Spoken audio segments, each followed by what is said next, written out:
I saw your resolution, wow, I was impressed. My amiga, you're more than a friend, not just a gal pal, we're in it to the end. I can tell you exactly what you mean to me, but I know you'll always be inside my heart. I love when you get serious with desktop publishing. Digital painting, girl, well, you are number one. When nothing quite will hit the spot, you're awesome at coding. And when we chill and play together, that's always the most fun. My amiga, you're more than a friend, not just a gal pal, we're in it to the end. I can tell you exactly what you mean to me, but I know you'll always be inside my heart.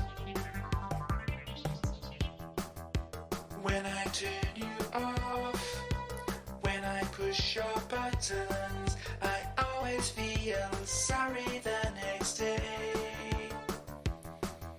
I wish I could be with you every hour. I love it when you light up, it makes me feel so good.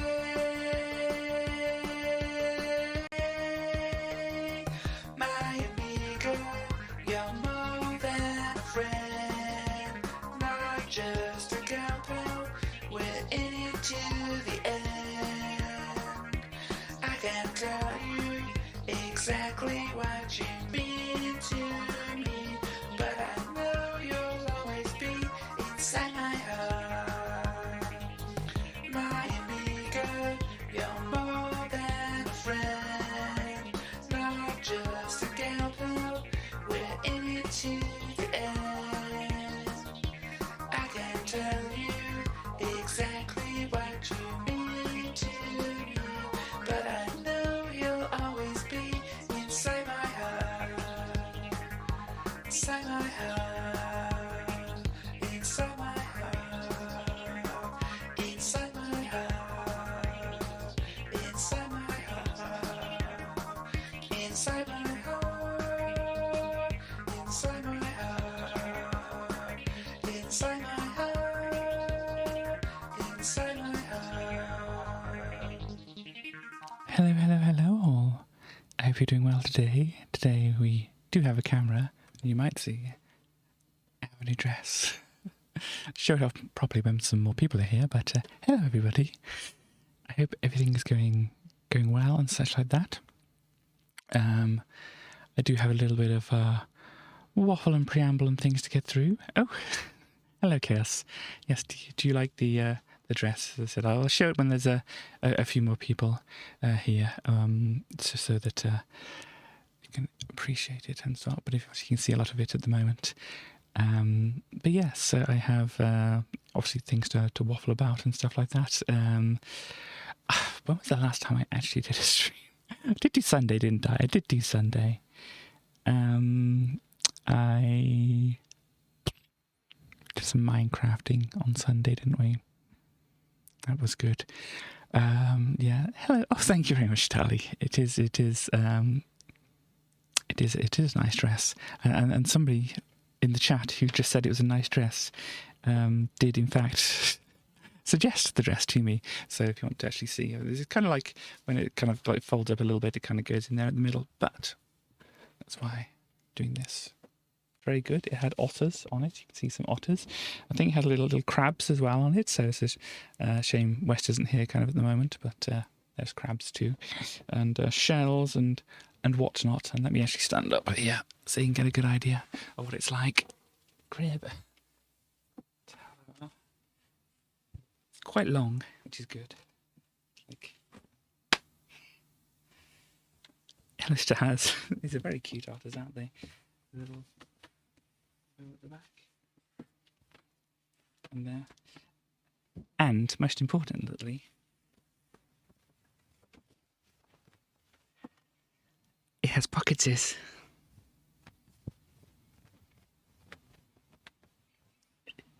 That's the pocket dance. What's it got in its pockets? I see quieter than normal, do I? Don't know that I should be. My meters are hitting kind of high where they usually hit. So, is anybody else having an issue about me being maybe quieter, or was it just me standing up? Because it might have been me standing up and bending over and all that kind of thing to show off the dress instead. But if there is an actual continual problem, because I'm seeing the bars on things, and sometimes when I go it actually goes into the red on here. So scream like, "Hello, everybody! What are you doing? I hope you're having a good day." I apologise if there is a problem with the audio, but let me just do a double check. I did a check on my audio. It seemed fine on my end, but I will do another.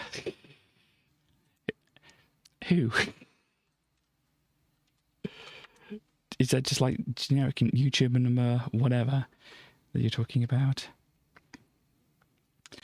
I'm sorry, Stars. I am not experiencing. Yeah. I'm not experiencing an issue hearing through all the things I can hear through and seeing all the things I can see. To crank the TV more than usual. Okay. I apologise if it is something, but I said it doesn't look like it's anything on my side of things. If I go much higher, it's going to start clipping and stuff like that. So I apologise using headphones. Yeah. I don't know. I assume you've been watching other things and they've been fine. So, yeah. I apologise. I do not know what to say on that issue.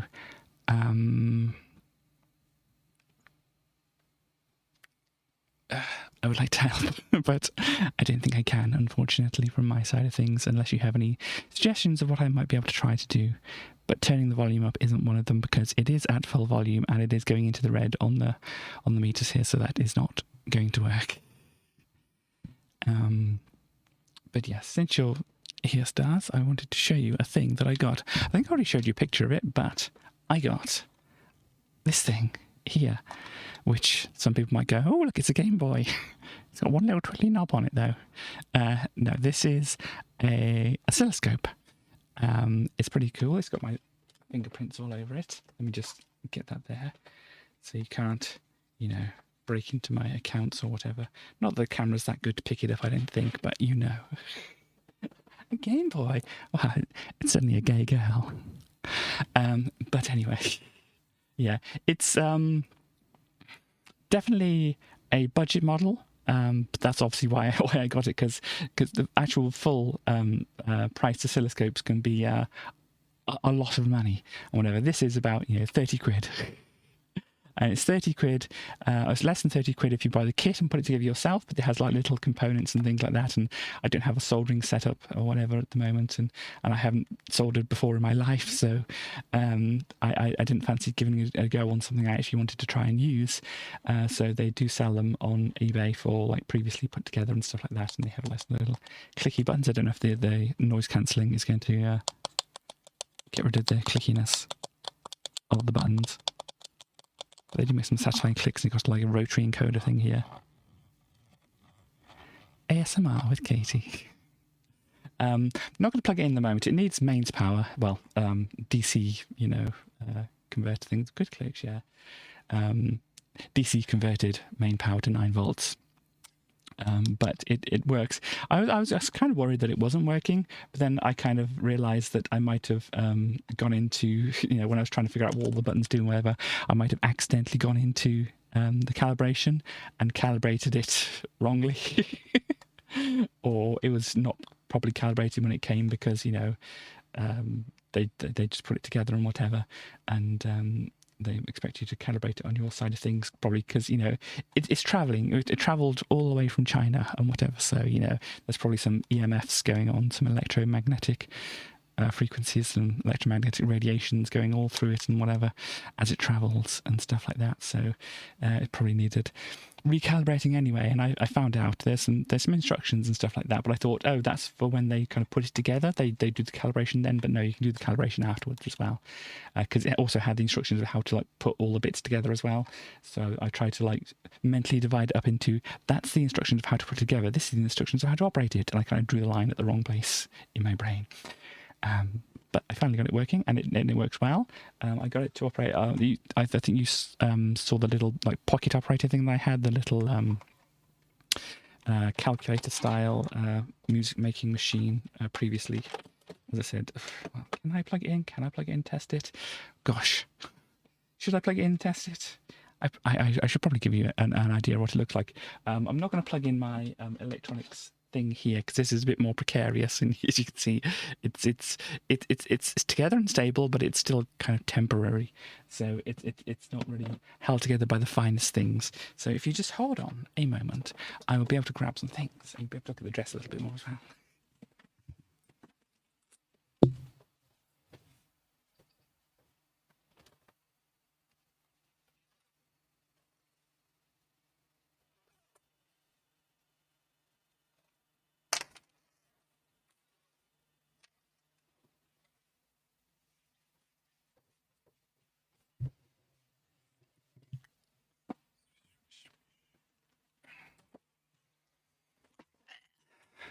Swish.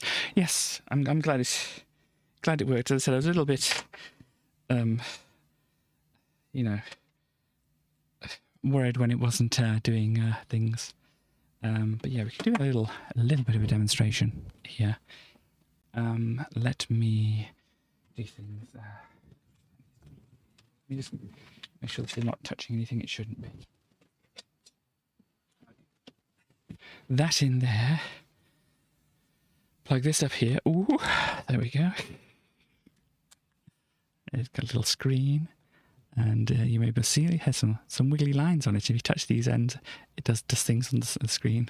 You're going to touch everything you shouldn't, and you can't stop me. Indeed. But if you take things like this little pocket operator thing I've got, which makes bleeps and bloops sounds and things like that, which I have demonstrated before. Let me play some bleeps and bloops of my people.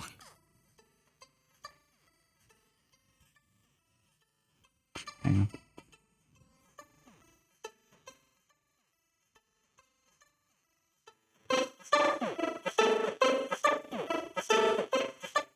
So yeah, so it's a simple loop of that happening.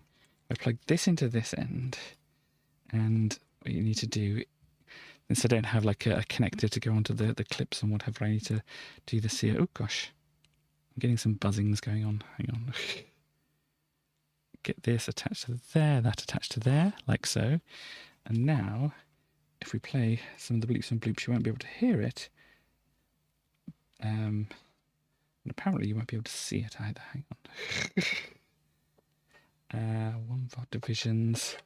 Live troubleshooting. 1 volt divisions, turn it down a bit. No, that doesn't look right to me. Hang on a moment.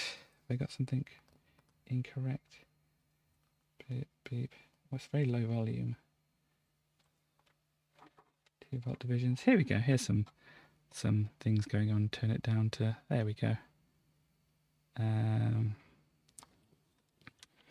Some movement on the screen of the thing playing music. Oh, yeah, sometimes the power goes a bit iffy. I'm not quite sure if there's a soldering joint thing or not. And now it's zoomed in quite a way. Yeah, it's a little temperamental sometimes, it seems. Second divisions, no, make it a bit bigger. It's not really meant for this kind of thing. But here I've set it on something slightly different. You can see the waveform going by and all that kind of thing. So it's very good to say, like, what is the maximum, you know, the minimums of all the data going through it and stuff like that.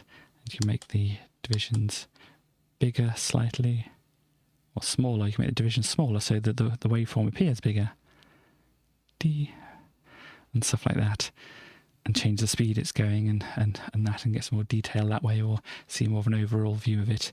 This is on 500 millivolts here for each step thing. You probably can't see it too much here, so that's about a volt thing, which I thought that's what the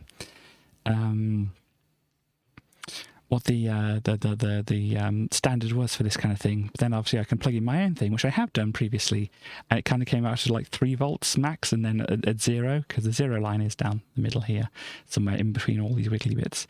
The 0 line is right down the middle, and mine was kind of showing up kind of more like over over here. And so yeah, it doesn't follow the standard. So plugging it into anything that expects a certain standard wouldn't work very well. So let me just turn things off here, and let me unplug things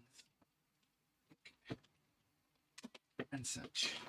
But I hope that was a decent demonstration of the new little gadget I have here. It's still plugged in there. Well, not plugged in, but still attached. I'll get your joke in a bit. But yeah, so it's a neat little thing.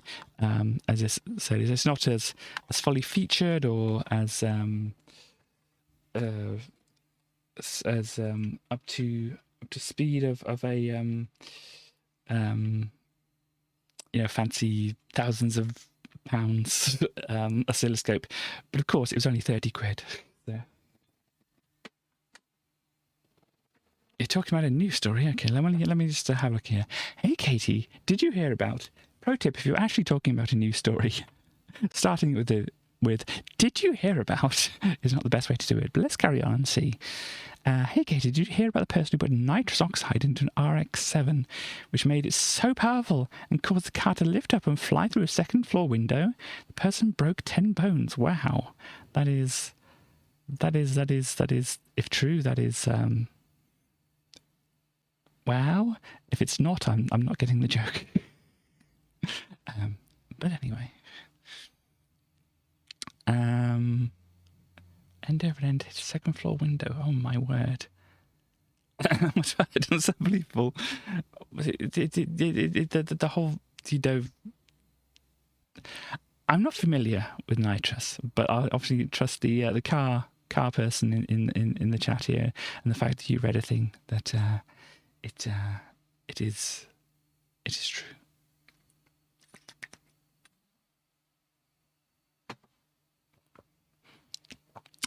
But anyway, I have some other things to go over as well. Not only did I do that, I did a good thing. There's been this whole pandemic thing. And you know how, I have anxiety and stuff like that. And that kind of led me to not going to the shop very much, the supermarket, at all, really, for a couple of years. Yeah. I think it's still going on. But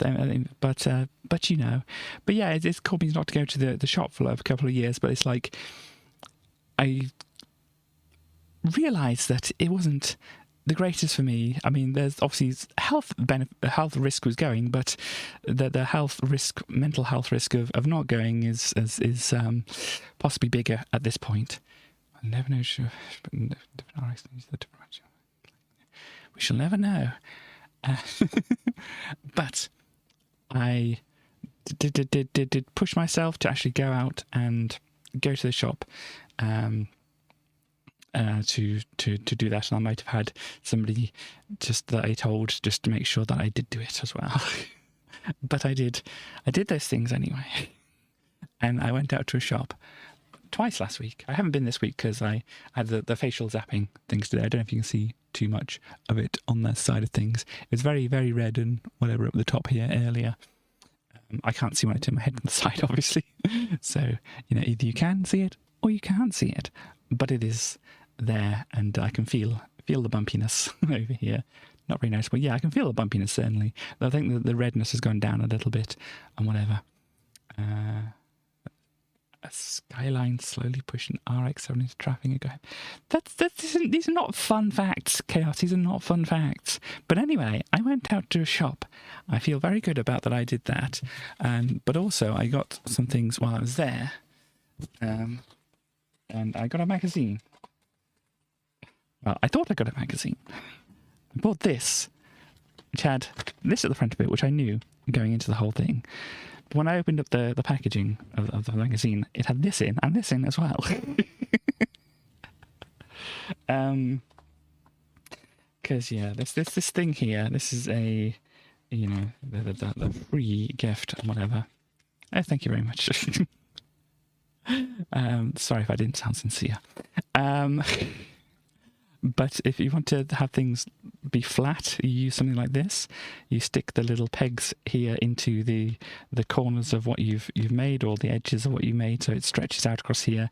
I think you spray it then with water, and then you leave it, and it kind of like sets in a position. I tried doing it before with like just a towel and some pins, and then tried spraying it and that, or soaking it and then putting it on the towel and pinning it down and stuff like that. It didn't seem to work too well when I did it that way. Maybe I got the instructions wrong, or whatever. But I have an actual board thing here. I can try it out with this instead, because obviously this is going to be rather, you know, I don't want to bend it too much because it's only plastic, of course. But this might be a little bit more rigid and might work a little bit better in that circumstance. But I've also got some magazines. We've got the Amiga magazines to look through, but we also had these things. I kind of like saw a thing down here. I thought, oh, that looks a bit like Stitch down there from Lilo and Stitch. Tommy shoot. What about people saying here? Very much to try something. Hey, did you hear about Skyline? Yeah, we saw that. Luckily, despite the car hitting the driver's side of the car, the driver was completely unharmed. That's good. Replace car with truck. Who the heck is Tommy? But anyway, you have this pufferfish down here, but it looks like a It looks like you're not going to get a great shot of it. That's probably the best you're going to get with it. It doesn't know Tommy. Oh dear. Well, it's too late now, apparently. But yeah, so here we have a thing which looks a bit like.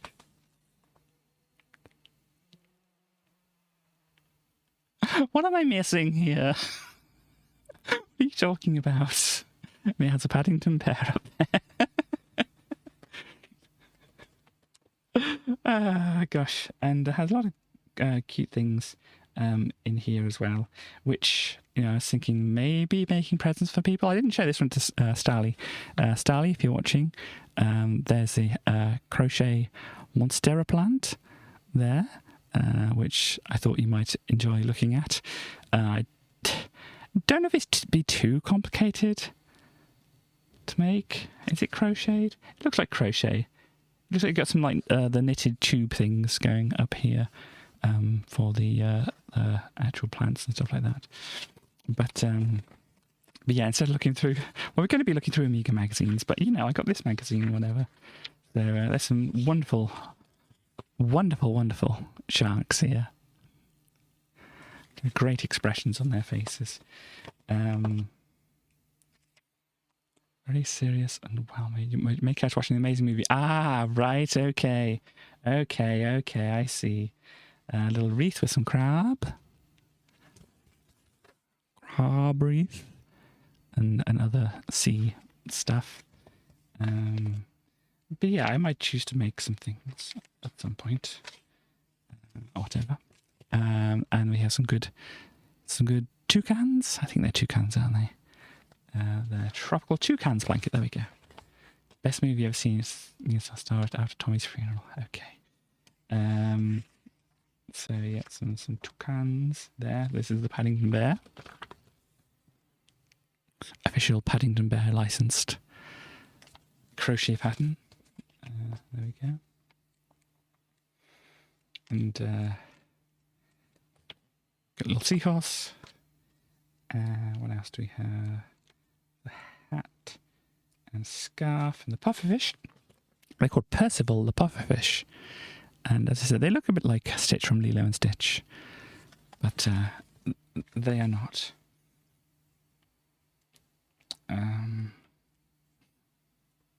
No, no, no. And this very cute thing, which immediately made me think of Starly because of the panda, of course. But it's very, very cute, all the same. And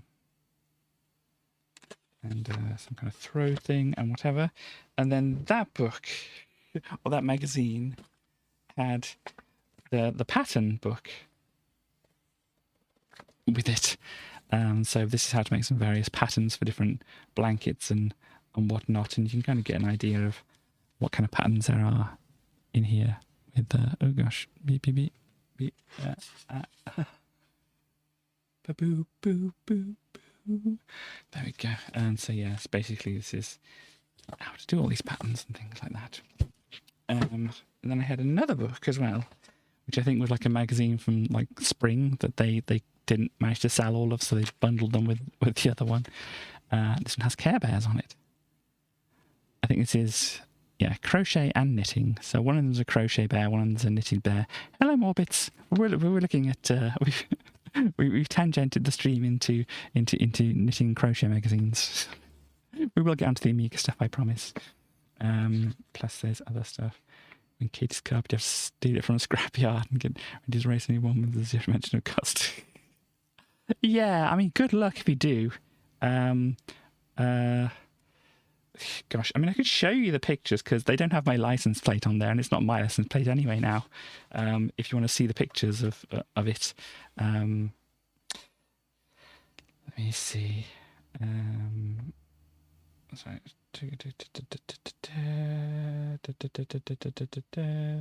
Because it's been a while. I mean, I still, I remember it occasionally and all that kind of thing, but it's not, as fresh and as bad in my mind as it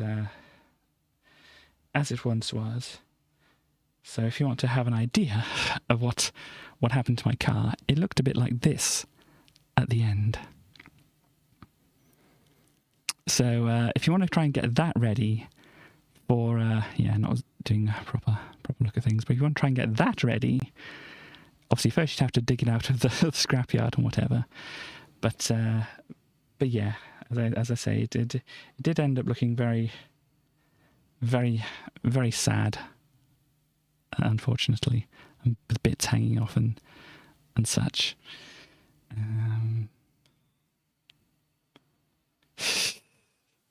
The best time to talk to your mum about a series is when she's topless and holding a wad of cash.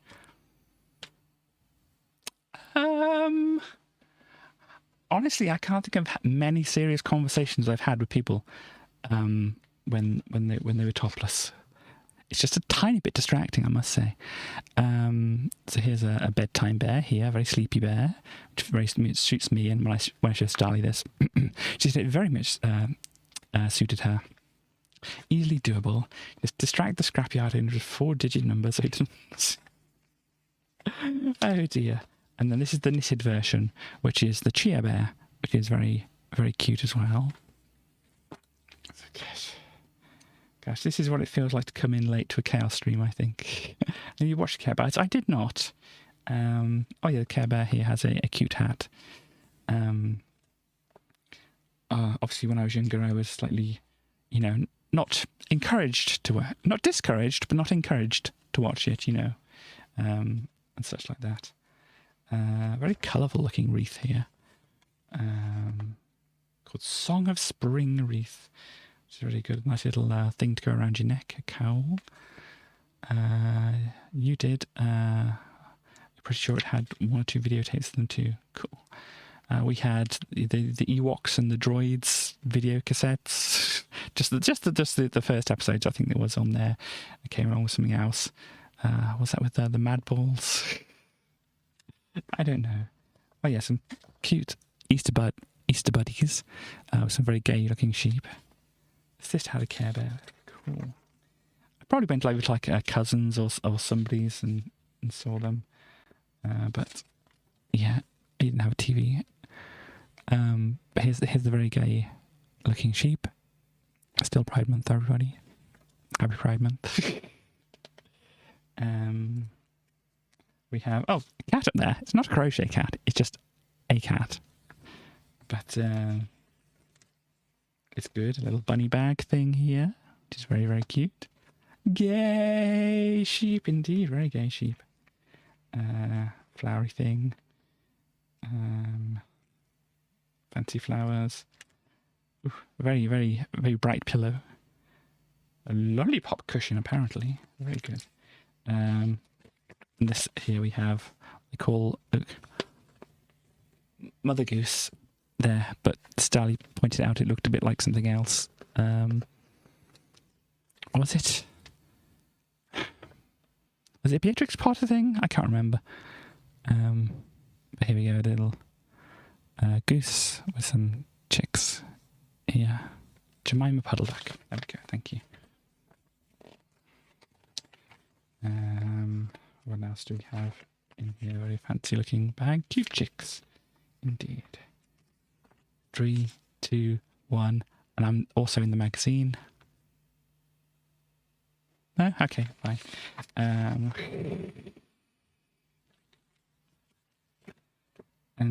Yeah, look at this huge blanket. I tried to make something that was big at one point. And I kind of got halfway, not even halfway through it, partway through it. And just kind of haven't got back to it because, you know, it's kind of in the middle of things. And it's quite, not complicated, but, you know, not straightforward knit, because it's a knitting thing, not straightforward knit. And also what didn't help is the thread kind of got, you know, or some of the thread got tangled up with each other, and I was just like, so I may get back to it someday. I still have it and all the yarn, so hopefully we can get back to that. But that was the waffle. Well, it's not actually. Of course, it's not the waffle. And we've kind of got some waffly stuff going on here. If we go over to here, because I did get a question, or Tracy did in fact get a question at the end of last stream, and I didn't realise that it was a question to Tracy. So we'll get Tracy to answer the question here. Hello! So, hello Tracy, how are you doing today? I'm doing well, thank you. So you had a question last time, and it relates to what's on the screen. Oh, look at that. It does look very interesting, doesn't it? It says, do you know about the vegan Ferrero Rochers that are coming to Love Raw? I didn't, but I do now, and I want them. my thoughts exactly there, Tracy. They do look incredibly nice, and I would like to have them. But they sell, is it like, how many? 81 calories per, but that's not what I was looking at. I was just trying to see if that said 8 per thing, but it looks like maybe there's only a couple per thing. Yeah, they might be expensive, but they might be very, very tasty. They're only 81 calories each. Yeah, that's good. You can eat like probably just 2 of them. Maybe just 2 of them. Maybe, depending on the price of them, maybe 4 of them. Yeah, maybe. But at least they won't be, you know, hugely calorific in that way. And of course, as a treat, sure, as a treat. I'm trying to be better about this kind of thing. Yeah, trying to be better. Everybody who wants can sign up for a chance of winning some. I did see something to that effect. I didn't do anything about it, but perhaps I should. But not in the middle of the stream, of course. Oh, that is... Get them before everybody else. Yeah, and eat them all. Tracy. Not eat them all, okay? Anybody can have them. Yeah, I suppose. It's just my belly for speaking. Yeah. Do you want to actually do a bit of a full screen? Yay, hello everybody. Oh gosh, there's another question in there. Let me see. Do you know about the vegan Ferrero? No, that's the one you read, isn't it? That's the one I read. Do you want to read the one below it? It's from Chaos. It says, what's the best PSI for my gas flow to maximize power? I am not a car mechanic. I unfortunately cannot help you with that. So... PSI to maximize power. Don't you want like not a lot so that it can like grip the road, but not too little so that they don't drag or something like that? I think that's the way it goes, isn't it? You don't want them being like, ooh, I'm a big tire that's not got a lot of air in it, so a lot of me is like dragging behind and stuff, and oh, you don't want it to be like so pumped up. It's like, I'm pumped up, bro. I'm so pumped up, bro. And then it doesn't actually grip the road properly. But something like that. Something like that, Tracy, indeed. But I think that's not what you asked at all. Okay, well, I don't think I can give any more information to Tracy for her to understand the question. Nope.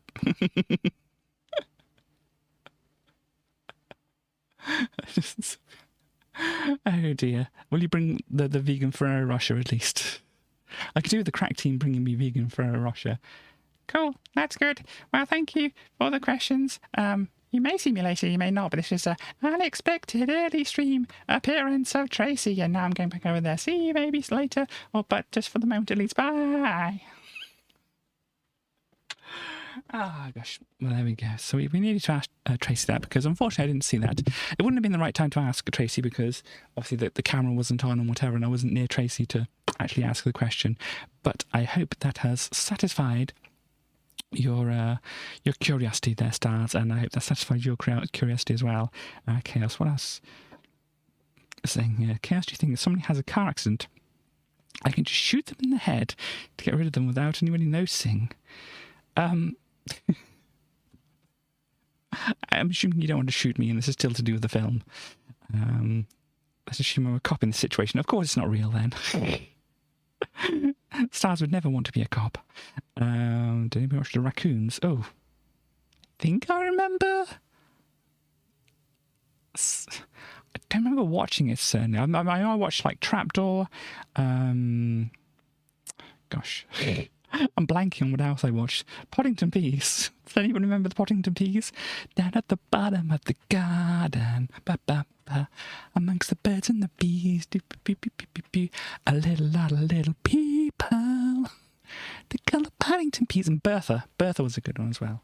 And the Raggy Dolls, which we saw like in the previous stream, I think. That was a good one. Raggy Dolls, dolls like you and me, made imperfectly.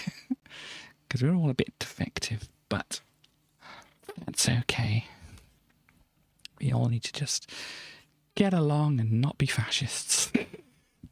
I don't know if that last part was the message of the song, but certainly, or the TV show, but it's certainly a good things here. Waffles with syrup. I do want waffles with syrup as well. And I know it wasn't an accident. Yummy, yum, yum, yum indeed. And yeah, I do need to remember that actually. Let me put that on my browser here. You know, as I said, I'm trying to be good. I'm trying to be good about not having so much snacks. Well, at the moment I'm not doing well at not having enough snacks. I'm just having less calories of snacks, which I know isn't the best thing, but, you know, let's leave it at that. Nutty choc balls are just around the corner. Oh, gosh. Just popped up my screen very big there. But yeah, so that is good. It works, indeed. So let's see. You're talking about the dieting or whatever you're talking about there, because I haven't caught up with it yet. They are sometimes food. Indeed, they are sometimes food. I do realise that. Crack team, yeah, send me snacks. And what have we got here? So scrolled. Oh gosh. Talking about PSI to pump gas into the engine. I do not know anything about that. You feel probably satiated. That is good. You're glad Tracy knows the existence of the Ferrero. Tracy is well aware of it now. Stars drove a cop car in Forza. Oh no. You in fact a bent cop. With confusing motives. To ditch the cop part, you are a bent with confusing motives. And a desire to make money on street racing, it's still very much you. Just drop the cop part and you're fine. But never help the pilot, it's true. Never help plot, sorry. It works dieting. Okay, yes, cool. Excluded from Nutty Chalkboard Club now. Oh, well. I'm sure you can have some nutty choc balls. I mean, it's due compensation, I feel. And anyhow, moving on. Let us see. What am I doing?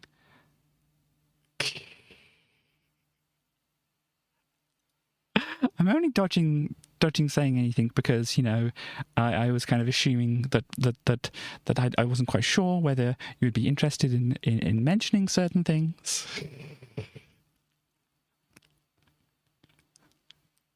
But it seems like you're not too fussed about mentioning certain things. So indeed, you can get some. This is what these are.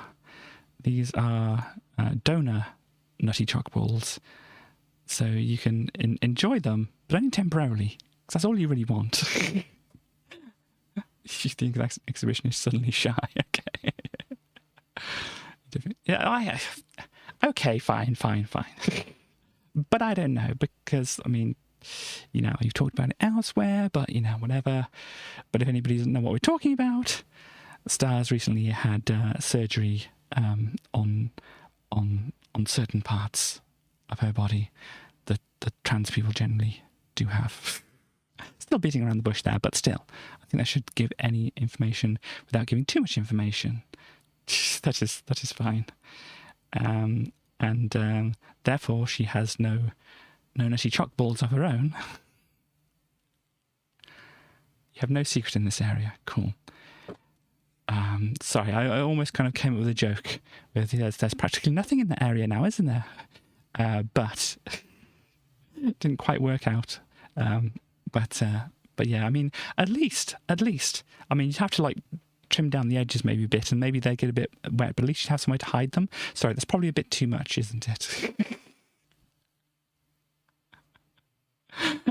Gosh. Anyhow, let's get off the balls.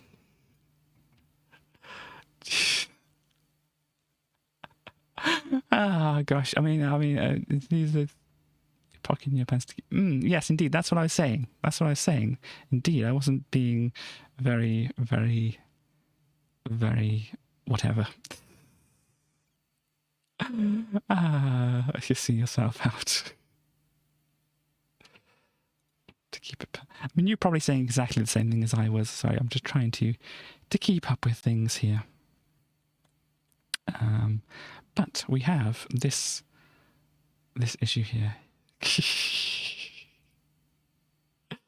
Indeed. But we have this issue of Amiga Format, which is issue 73, July of 1995. And it says here, it's the Dream Amiga, because like last time, I mean, I don't know if you, did I tell you what happened? I think I told you what happened last time, Stars, and Starly, since you did just manage to pop in. Indeed, be gay, do crime, Stars, always and forever. But yes, we had news of who actually bought the remnants of Commodore. Here we had Escom here, buying out all the Amiga stuff and whatever, the name and stock and things that I would guess. But yes, it says Dream Amiga, so that is relating to the title of my title of the stream is relating to that there. Are sweet dreams indeed made of the Amiga? This Amiga, the future Amigas from this perspective, or what? Yeah, anyway. Gosh, Stars is gone beyond the alpha, and you know, after chopping off, you know, certain bits of the anatomy. I mean, that's the real power move, isn't it?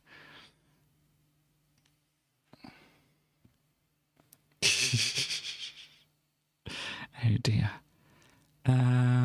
Let us then, because obviously we will get into this and then the code disk and whatever, but we need to find out what happened otherwise in July of 1995, and we fortunately have a lot of things which I curated here previously to let us know what happened in that year, that month of that year.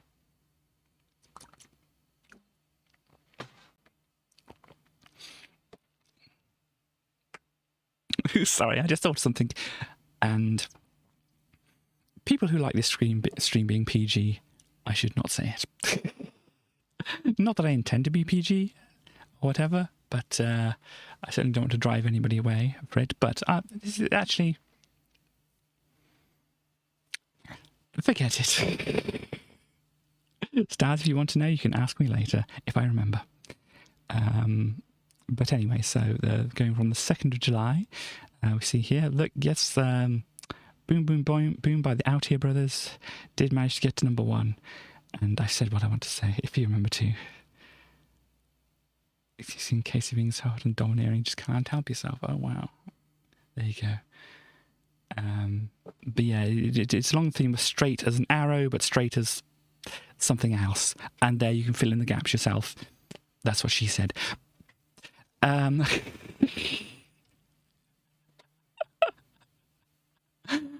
We have I'm a Believer by EMF and Reeves and Mortimer. If you didn't know, Vic Reeves and Bob Mortimer are the hosts of a television show called Shooting Stars. Yes. And it was like a comedy panel show thing where they were basically themselves, which is a little bit unusual for what do you call it? Straight society, I suppose. But not in, well, I'd say not in a gay way, but they were more wacky, kind of, you know, moaning over the movie. Oh, sorry, I thought it had ambiance. Ah, dear. Oh dear, oh dear. But yeah, so we had I'm a Believer here, which is I thought love was only true in fairy tales. I think that's where Reeves and Mortimer came in with the boom, boom, boom, hey thing. And yeah, EMF just sung the rest of it, and they went, hey, and probably sung along a bit in the background as well. I can't remember so much, but that's kind of the way things go with, you know, celebrity covers and things like that. And we have Shy Guy. I think that's the kind of guy who always be mine. Oh Lord, have mercy, mercy, mercy, and all that kind of thing, isn't it? I think that's the one. I'll have to look that up later, because that is now going to be on my mind. I think I'm going to note this down here.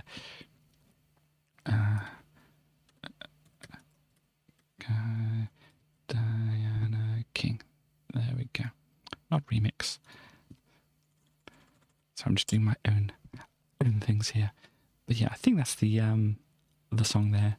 So the really weird part was when it starts out complaining that straight people are the true oppressed section. Oh dear. I don't know if I want to get involved. Look. I looked some things up. See, I just want to, you know, have the experience, the learning together, or not so. I don't know. Look, I try to do things a certain way. Yeah, maybe the way I'm doing them is not the greatest. But yeah, I see this more of a kind of an evolution of what I could do and figuring out what we can do here. So we've got Shoot Me With Your Love by Dareem, okay. In the Summertime with Shaggy, Sweet Harmony with Liquid, or Liquid with Sweet Harmony. Oh, I think I know what that one is as well. Let's see here. I think that's a video which had lots of naked people in, if I'm remembering the right one. Della Michu with Roll To Me. That is one I do know and do like as well. So that's definitely another one that I want to make a note of here. You're really scared of the script considering there's about to be a lesbian scene. Lucky for my heterosensibility. It was just a mum and son having an awkward conversation while she hid her boobs with money. Okay, right. Well, I'm glad. Indeed. But anyway, we had Soul for Mule, Candy Rain, Boys to Men with Water Runs Dry. I don't know if I know that one from them.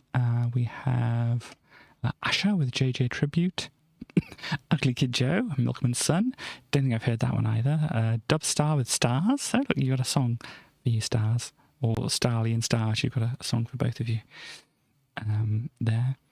Or Trade with How Deep Is Your Love. I'm guessing that's going to be a cover of maybe a cover, or a cover because there was the other cover from Take That.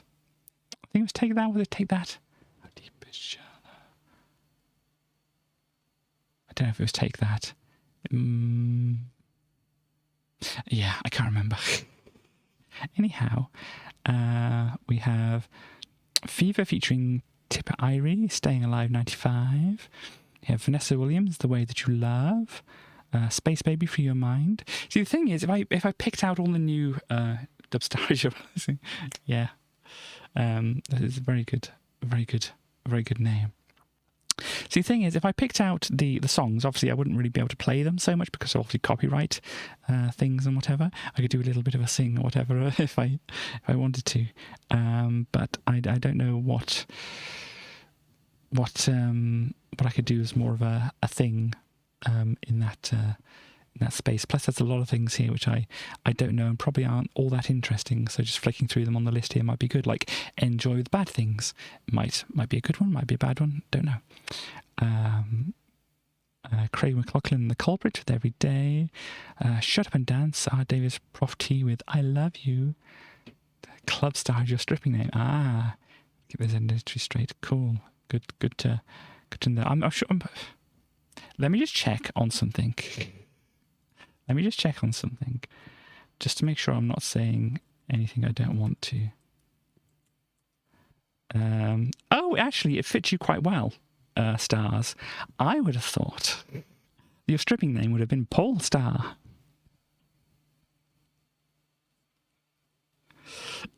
In fact, that works on many levels, doesn't it?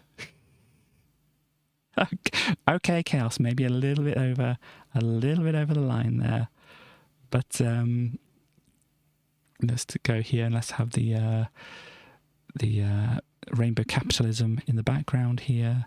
What are they trying to say? Learn about pride, indeed. So, Paul Star. We look here. Apparently, it says electric cars. So yeah, I think this would be very much Star's stripping identity. Very fast versions of Volvos. What are you saying about yourself, Stars? You're very fast. Please tell me if I step over the line here at all. Anyhow. So we already saw that. Jackie Graham, absolutely essential. Cruen's Party All Night, Van Halen Amsterdam, Robbie Craig Special, Anita Baker, I Apologize, Don E, Faking the Funk. I mean, with trying to avoid copyright strikes and or stuff like that, what is a good way to highlight all these new entries if it's not just saying them and saying if I know them or not? I mean, I'm open to ideas about what could work, but it's very difficult to say this is this song when I can't play it and that. So Roach Motel with Work to Do. I have Swagman featuring Quantum Jump with Lone Ranger. Tell us something interesting about them, or about the band. That could be a thing. Yeah. Let me actually make a note here, a stream marker, because what it changed musically, just anything. Okay. And maybe it might be a bit better to be curated as well, because obviously otherwise this is kind of a long list where people just say random stuff. Yeah, I suppose. Unfortunately, I haven't prepared this for the moment, so obviously we can look and see what else we've got here on here. Frankie Fair with I Need Your Love, Captain Hollywood Project, Find Another Way, Stranglers, Lies and Deception, Shy Talks, Touch the House. Swerve Driver with Last Day on Earth, Rab S and Scott B. Now is the time. Could show us how it sounds with the magic of the oscilloscope. Touch the house. There we go. Actually touched the house this time. Yeah, I mean,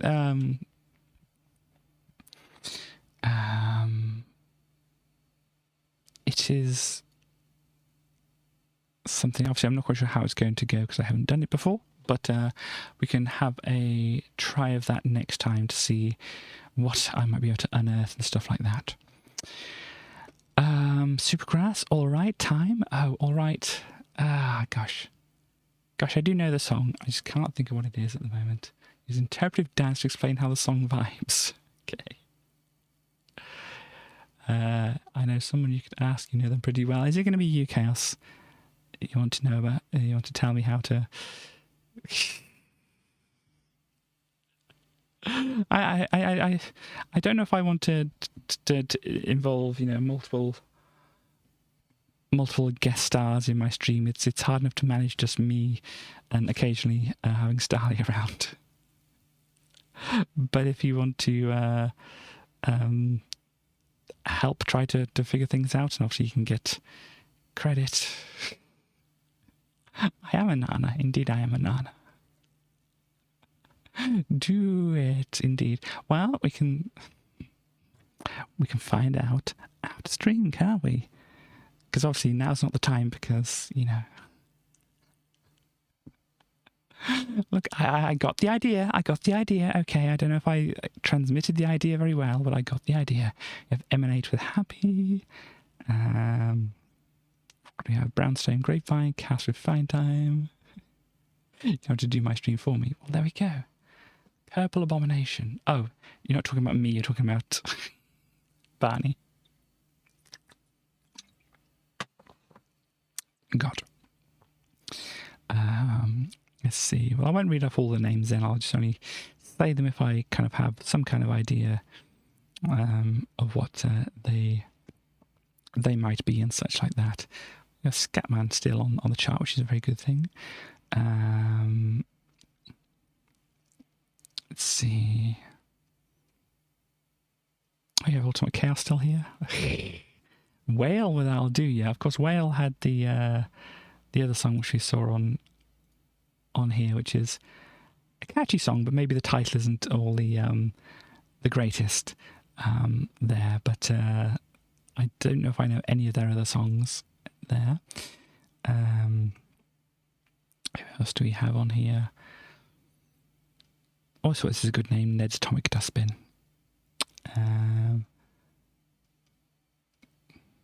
African Bambata. Gosh. What did they... Planet Rock, that's the one. All back in 1982. Renegades of Funk. That sounds very... was it Rage Against the Machine did a song called that. But, yeah, once again, I don't know if that's going to be the same thing. Mike and the Mechanics, that was on here, was it? Up here. Obviously, it wasn't a new thing, so I didn't pay attention to it. But it's a guitarist from Genesis. Ah, right, okay. He couldn't... No, that was Phil Collins who couldn't walk and all that kind of thing, wasn't it? I can't... that one. But was he one of those ones in that video? Let us see. Michael Watford. Two Brothers on the Fourth Floor. Good names.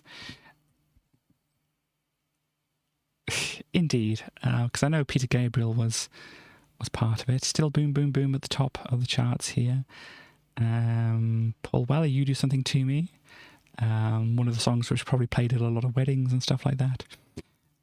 Soul to Soul. Corona doing a different song here. Try Me Out. Might have heard that one. Kylie Minogue on here as well. Lightning Seeds Perfect. Yes, that is one of the songs I know from them. But I just can't think of it at the moment. I apologize for all these things I can't think of. It's not going too well today for that. Humping around. And yeah, apart from I think the actual person who did it wasn't all that great, so I haven't been mentioning them. Oh, Say It Ain't So by Weezer. Definitely a good song off that album by them. There. Let's see. Yeah. Who else we got? Credit to the Nation. Long Pigs. Stevie Wonder. Tomorrow Robins Will Sing. Only coming in at number 71 though, unfortunately. Stevie there. Yes, I imagine. So let's see here.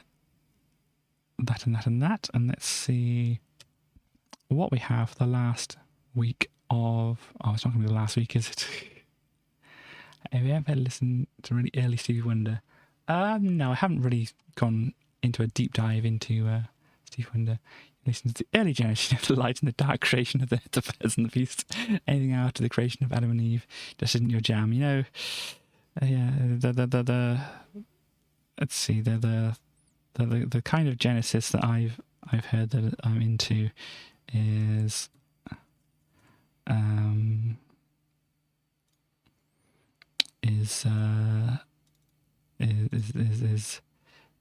hang on.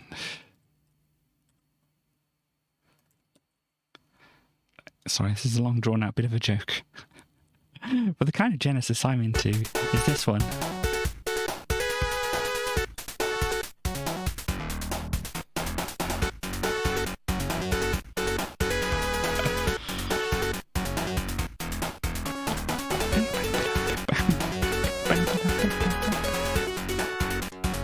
But I think that's the joke that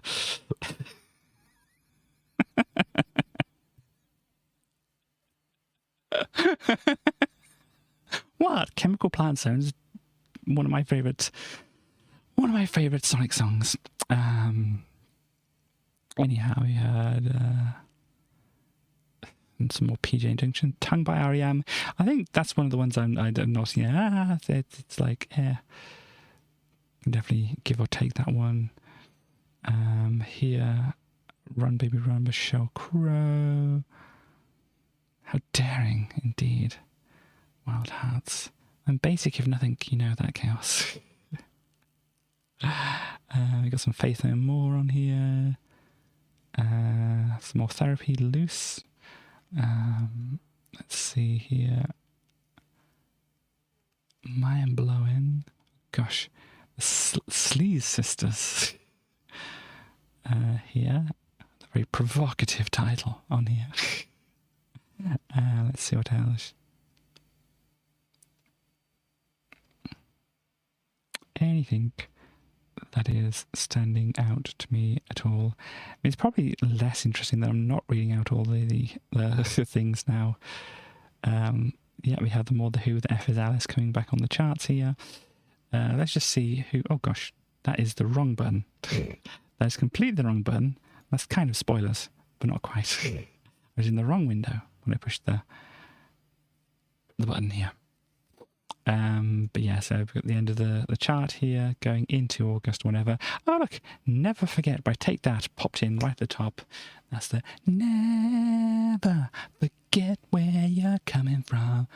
Never pretend that it's real. In the Name of the Father by Black Grape, that's another good one. In the name of the Father and the Holy Ghost. Whatever. I don't think it's very religious, but it does take that title there. Flying Battery Zone Part 2. Hey, Mystic Cave Zone. Look, I just really like that. Oh, Waterfall by TLC. That's another good one. Don't go chasing waterfalls. I've got some Blue Monday 95 here. Obviously, this is like not... I know Chaos does like New Order here, but you know, there's plenty of other songs that I know that Chaos likes. Gosh. There, let's just have a quick flick through Up Here Ronson. Indeed. Sing every song you can remember, indeed. The problem is when I get songs I don't know, but this one I do. New to Trouble, didn't we have this before? I'm very much did talk about this before. Yeah, 1994. But then they did a re-release, a new one. Is it like was actually a new version of it? But this one's like, uh-oh, we're in trouble. I know you love New Order, but you know it's Blue Monday, and you know you said, oh, everybody knows that one. I think when I talked to you previously, you said that, but that may have been about something else. You love. Oh, okay, I get it. You're not everybody. I'm losing the thread here. Blue Monday is a big hit. It's like if people said to me like, "Oh yeah, Nirvana, I love them. Smells like Teen Spirit, ding ding ding ding ding," and all that kind of thing. And it's like, yeah, they did that. That's cool. I don't know if I've talked about it before, but that's kind of like because that was kind of like not the first song I ever heard or whatever, but it was the first song I really got into, and the first band I really got into so much. They bought like a bunch of their, you know, cassettes and things like that, and all that kind of thing. Indeed. So yeah, it's just like that song is basically the grunge song, or basically the song which all of the songs kind of diverge from in my mind in a way. It's just, I mean, I know a lot of people won't feel the same about this particular song, but they might feel about it like other songs. It's like they've heard it so much, it doesn't hold any more tricks or secrets or things like that to it. I mean, there's probably bits in it that I don't know actually happen or whatever. You know, some bits that are masked by other bits of the song happening or whatever. But, you know, just like the song itself playing out is like, yeah, I know this song. It's kind of like almost like this song is in my veins and that kind of thing. So when it played, it's like, sure, that's a good song, but it's kind of more like that's just a song. It is the song, basically, for me. And then everything else kind of like diverts or builds on top of that, and that kind of thing. And so like it's like I can't really, you know, enjoy it quite so much, because it's just like, yeah, I just kind of know what's going to happen, you know. But objectively the best Nirvana song. Go on. Go on, girls.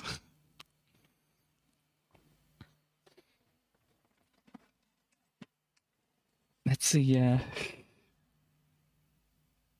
Let's see what Chaos is going to say here.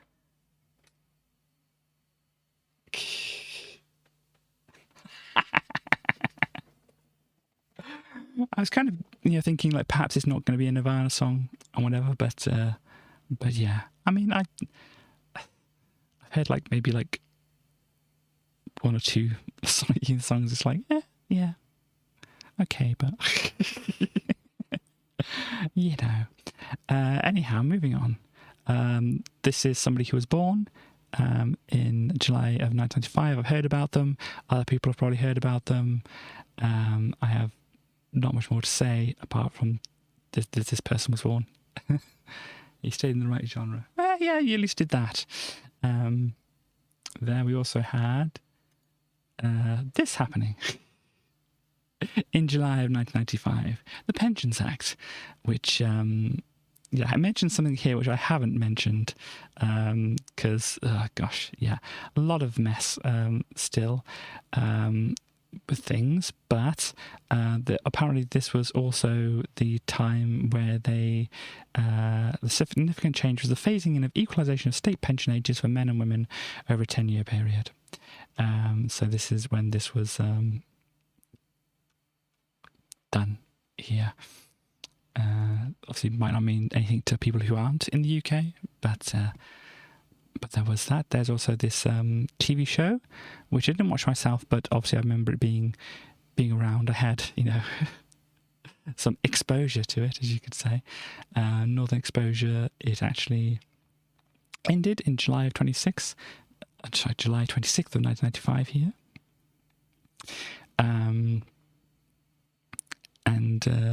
yeah, that's just a thing here. Occasionally, I mean, it's just like maybe one or two, but it's not like super liking or whatever. It's like, you know, that the Bullet with Butterfly Wings, that's a pretty neat song, but otherwise it's like, it's okay. It's just like Billy Corgan whining a bit, isn't it? For most of the rest of it.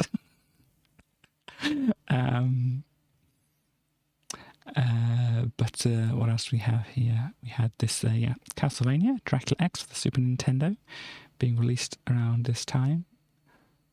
Malfunction. I am not aware of who or what that is indeed. Also out, we had MechWarrior 2. Obviously, I know that. I think that the MechWarrior is a thing that people would be very familiar with who are into their mech combat games and stuff like this. This is when this was released, and DOS, Windows, Mac, PlayStation, and Sega Saturn as well. So there we go with that. We also had King of Fighters, 95. So what is the King of Fighters series like here? We have a lot of entries in the King of Fighters series here. So yeah, it's still an ongoing series, and this is when the King of Fighters 95 is that. Oh, it's the sequel to King of Fighters 94. There we go. So it wasn't the first one on here. We can actually look at here to see what it was. King of Fighters 94 was the first one. Okay, King of Fighters 95. So yeah, we got arcade cabinets, which looked a bit like this. There. We also had Phantasmagoria, the video game. Obviously, as I say, I'm not into my horror kind of thing, but this was a Roberta Williams one for Sierra Online. Obviously, a very famous person here for doing that kind of thing. Predated Nirvana, around since 1980. No, I'm not aware. There,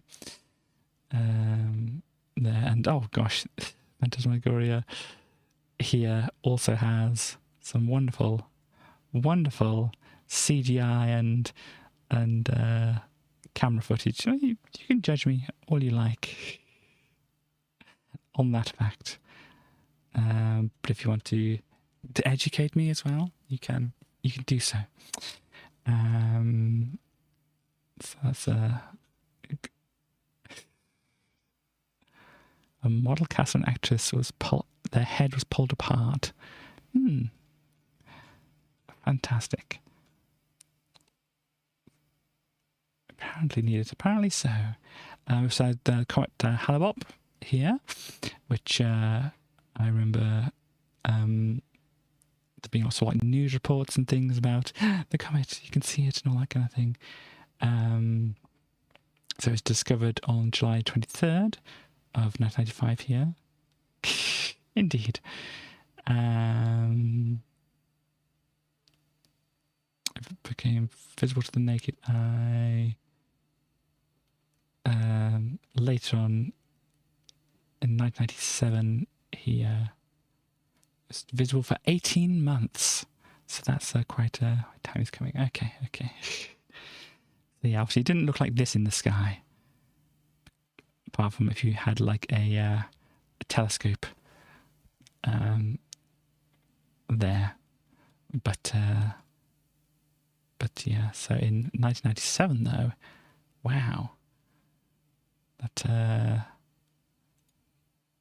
was there. Obviously, being in a town and stuff, I don't really remember. I don't feel very intimidated.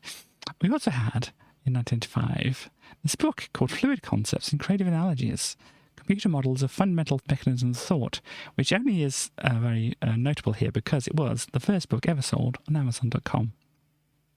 You're big and scary. Yeah. I believe you.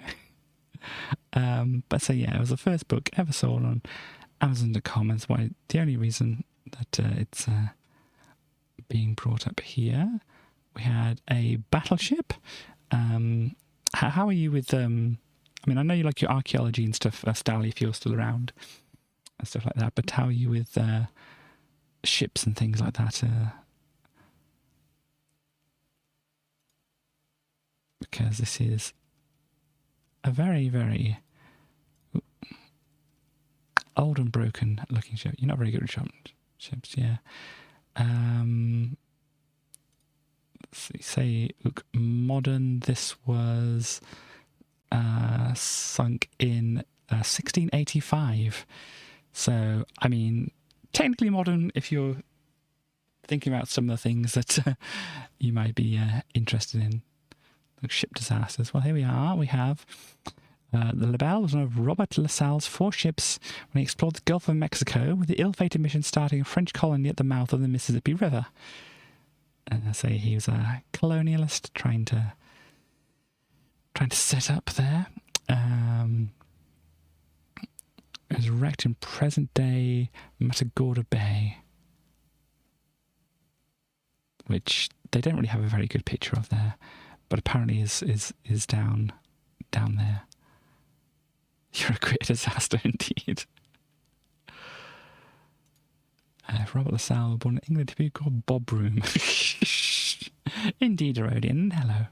It's good that you can join us. But yeah, this is not a very interesting picture. This is a better picture. And this is... Oh, this is the La Salle going in and probably sinking. So... Historical background, construction, voyage, loss. And when it went down, so what happened to it here? Oh gosh, oh no. Baloo, you should have warned them.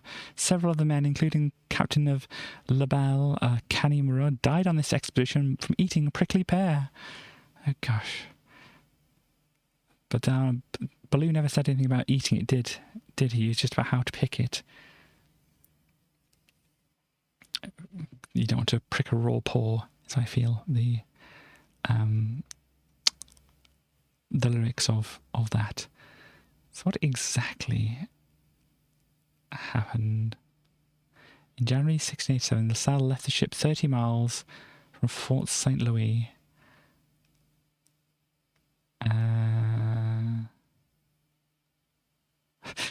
Oh gosh. After 3 months searching over land, La Salle's group returned but were unable to find the La Belle where they had left her and were forced to walk back to the fort. You can eat some prickly pears, can you? That's cool, but these people died of eating prickly pears. I imagine there's a right and a wrong way to eat them, or they were bad. Also, Stally, I think this is one for you here. Clueless was released in this month. Obviously having Alicia Silverstone in there, them playing the main character. Any other names I can identify? Not really so much from there. Clueless knows about fashion. I don't know if you want to start that, Starly. But you know, if you can actually get a good picture, we can't get a good picture. That is the picture they have on Wikipedia for Clueless. But it's a very fancy looking staircase there. Very, very good. We also have Free Willy 2, The Adventure Home, which grossed 30 million, which is a lot of money. Mixed reviews from critics. Many were impressed by the film's subtle approach to the pollution and other environmental issues while focusing on family values. Of course, Rotten Tomatoes gives it 50%. So yeah, there we go with that. We also had The Net. Some old, probably misunderstood information about what I don't know if it's about the internet or whatever, but it definitely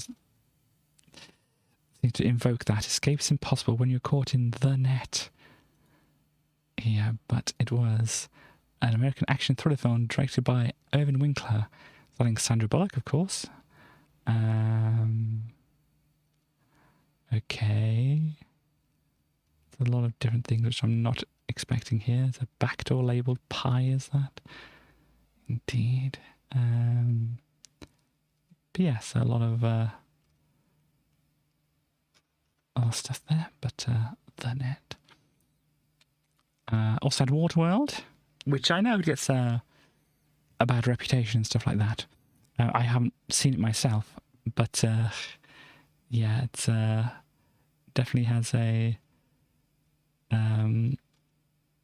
negative reputation.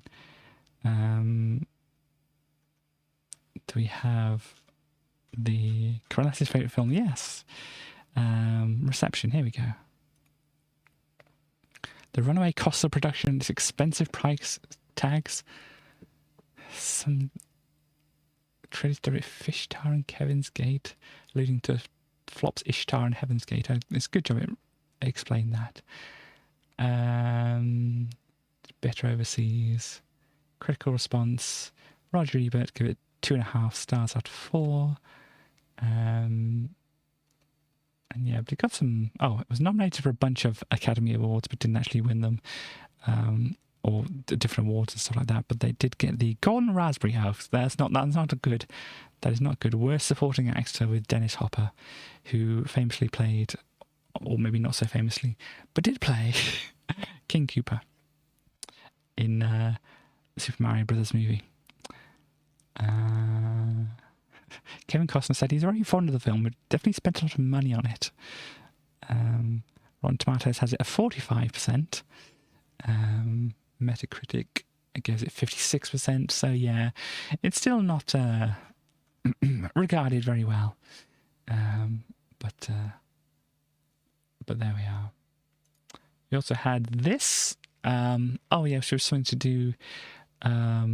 Yes, plaintiff entertainer George Michael argued his recording contact constituted an unreasonable restraint of trade. And so I think they decided that, the plaintiff's claims were wholly rejected. Michael's contracts were reasonable and fair. So yeah. That is what happened there. We also had the, I think it was Robbie Williams leaving Take That here. So obviously we saw them on the charts here, but yeah, he agreed to quit the group in 1995, July of 1995, and didn't come back for a while. But then I don't know if they were actually Take That was actually together for a while. But yeah, Robbie Williams, not Robin Williams, but Robbie Williams, this guy who yeah. asked if we would let him entertain us. And so, dead naming, of course. Even if it's for cis people, it's still dead naming if you give their former names and stuff like that. Also out in this month was Foo Fighters, the album, the first Foo Fighters album. I mean, I don't know how many people who are into the Foo Fighters actually go back to the first album and listen to it, because it's definitely got a different kind of tone to it. It's definitely, Dave Grohl and Foo Fighters and all that kind of thing, but it's definitely got a different kind of feeling and sound and everything to it. But yeah, so after Kurt Cobain died, he apparently just recorded the album for fun, just as a cathartic experience to, try to work out issues and things like that. But yeah, he did everything himself there, apart from the recording and engineering and stuff like that. Because it does say somewhere, I've lost where it said it. But yeah, it had somebody did recording and all that other kind of stuff, and he played all the instruments and stuff like that.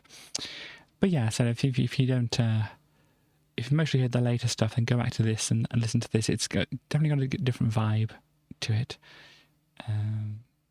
But there you go. You also had Bombastic. Obviously, we know the song from Shaggy, but this is when the album was released, with like In the Summertime on it as well here. Why You Treat Me So Bad. Don't know if I've heard that one, but I did a cover of Deo there, and such like that. We also had the Presidents of the United States of America, the band, and the album from the band. And they've got wonderful artwork. I always kind of loved the look of this. Got the little froggy playing the saxophone, a cat over here playing a trumpet, and a monkey playing a violin over here. But yes, the Presidents of the United States of America. You may know them from like Kitty, and like not Kitty, from Lump and Peaches. Kitty was one of the first ones, which I'm surprised Kitty was a single from this, especially the first single as well, because some of the lyrics are "F you, Kitty, you're going to spend the night outside," which doesn't pull its punches in saying that. So, you know, most people would be more familiar with Lump here and Peaches after that. But the rest of the ones on the album are some good songs as well. And I would encourage, if people haven't listened to it, that they do so. And also the follow-up as well, but that's in 1986, which we may or may not come to. And I think we should come to it on the Amiga magazine and stuff like that. But yeah, the one interesting thing about the Presidents of the United States of America, the band, is their instruments are slightly unusual. I mean, you may think these just look like, you know, guitars and stuff like that, but if you actually look a bit closely at things, you might be able to see that if we zoom in on Chris's guitar or bass here, you can see that there, especially like here, you can see there's only 2 strings on it, and with the other guitars over here, this is another one here, and this one here only has 3 strings on it. So this is generally the way they did it. I mean, what made with power chords? Yeah, I mean, if people don't understand, we can actually do like a little demonstration here, as long as the thing wants to play along with me. The noise cancelling and stuff like that. So let's get my guitar here. This is more of a standard guitar here, which you might have seen. It has 6 tuners with 6 strings coming off here, and is it in tune? Mostly in tune. So what they've got there, the guitar, because this at the front here, you can't actually see me doing that here, but at the front here, this one here is the bass guitar, which would normally have 4 strings but only has 2, and then this is the other guitar, the actual more like this guitar, but it only has 3 strings on it, because as the Rhodian says, it was mainly for like doing power chords and stuff like that, which is, you can do like full chords and stuff like this. Oh, if it's in tune, it is very much not. Yeah, it's out of tune, but you get the idea. You can do like these full chords. Or you can do your power chords, which is more like a rock oriented things, which is like just these 3 strings here. So just play those.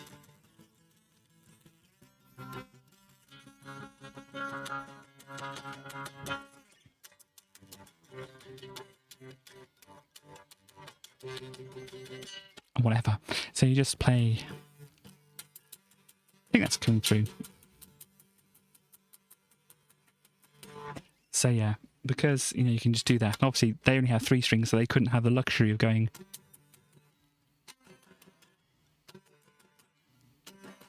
like that. They would have to go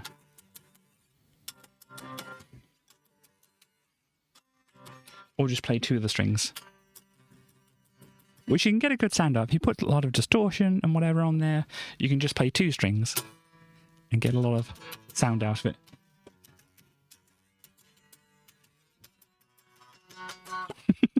Especially if you play it, as I said, through an amp, through distortion and all that kind of thing, then it works very well.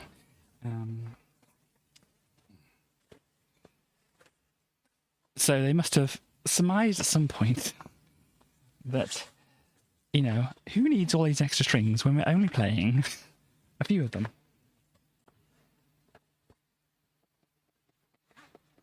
And I don't know which is which, so let's go back over to here so you can see me doing other than just putting a guitar back in a case. I don't know which is which, but they did call one of them a bass guitar and the other one a git bass.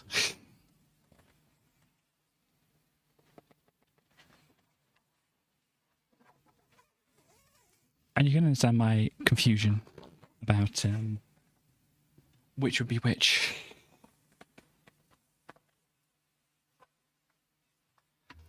Way too cool. I mean, yeah, this is rock. It says on the guitar, rock. This is very good.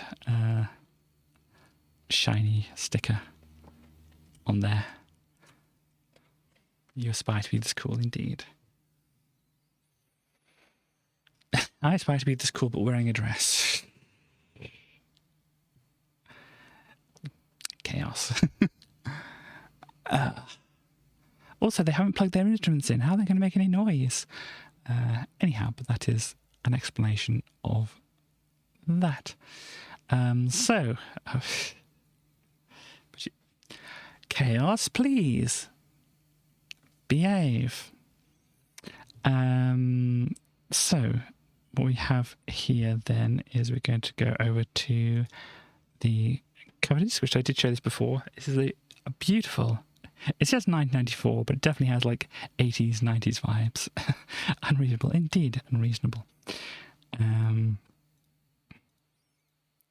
But this is a very good image here of what we've got going on. This is You Can Never Behave, indeed.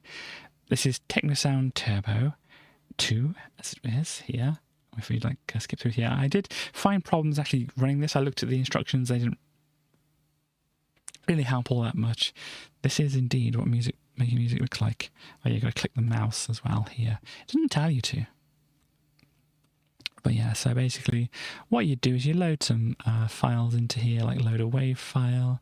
You can find a sample in the samples thing here. And what do we want? Japanese flute? Yeah, that sounds good. We'll do that. And it loads it in and we play it and it sounds like this.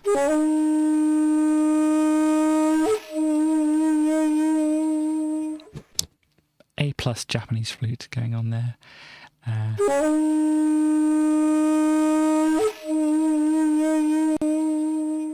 just going to imagine.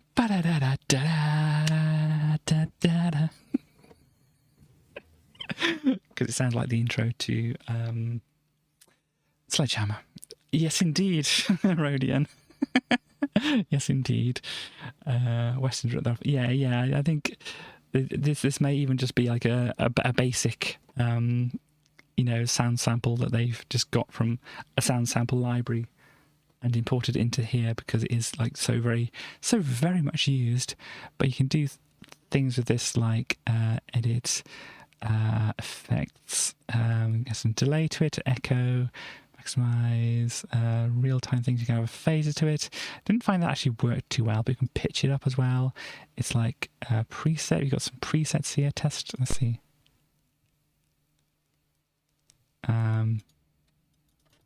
Yeah, so what I found that didn't work quite with it. It just kind of didn't quite work. For whatever reason, we can go through different presets here. and we're not getting any sound or anything, so I'm not quite sure exactly what goes on there. But we can add the echo to it here. Decay. Let's have less decay. How much delay in milliseconds do we want? Let's do 10. That's probably a little short, but let's go with that. And it'll do an echo thing on here. Yeah, that's definitely too short for an echo. Makes an interesting sound effect. But if we had that to like 100, maybe that would be better.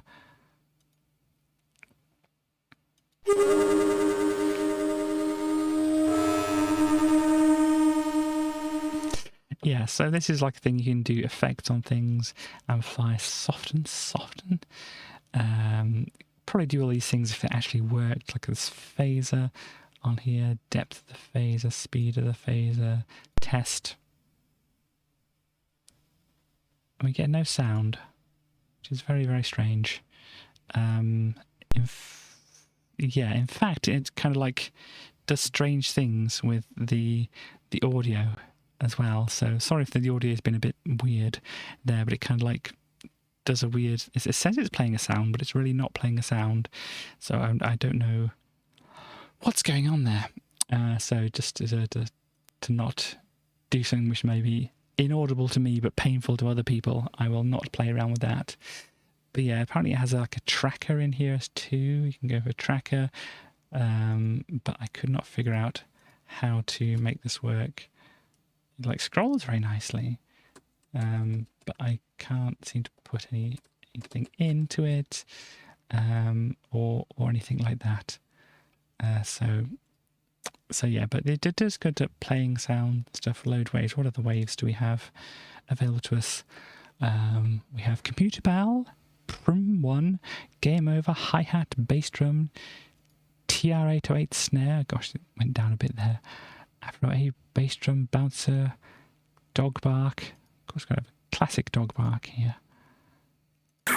Oh, gosh. Yeah, that's a bit of an abrupt dog bark, really. 808 Snare, classic here.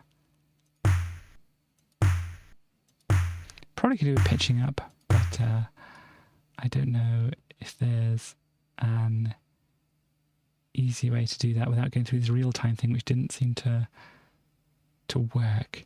I've got phase shift, CZO, no pitch shift that I can see here. So yeah. We have a bit of a snare sound there. Oh gosh, broken things. No, here we go. Load a new one. And we have footsteps, fortissimo hit, horse galloping. Gotta hear the horse galloping.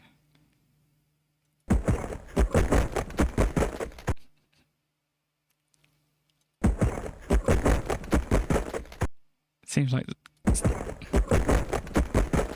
sounds like somebody punching a fridge, doesn't it? But there we go with that. What's game over? I'm interested.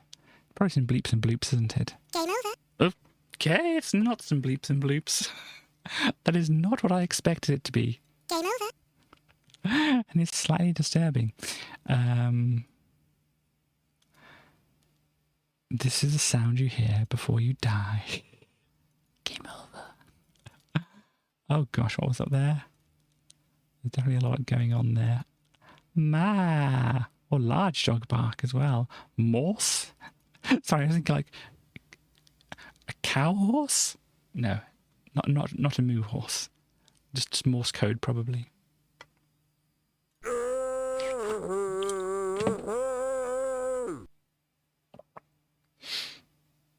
Well, okay. That is something I wasn't expecting.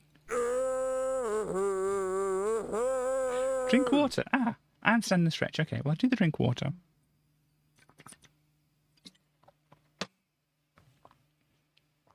So that is there. And stand and stretch. And you can get a good look at my dress as well. Again. Never drink and play silly samples, indeed. Do we have a loop?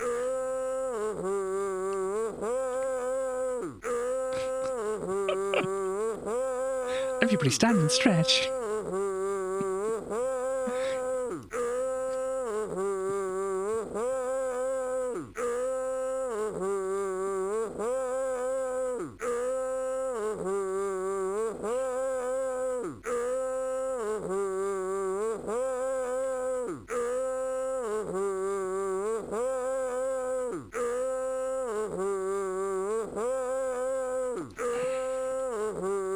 Yes, a dress has pockets.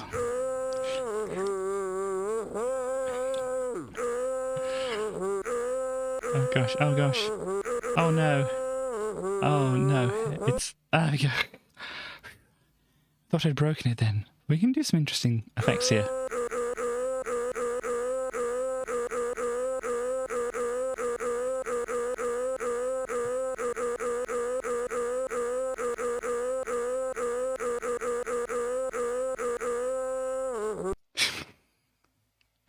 But there we go, Starly. I have done the stand and the stretch as well. What else do we have here? That is a public service announcement to everybody. Do not drink and play silly samples. I did it once, and I was never the same. That does sound like a large dog bark. What else do we have? New wave. We have snare tier 8. Yeah, I think it kind of gets out of order slightly. Weird. What do they class as weird? It's just kind of a synthy sound. I wouldn't call it weird.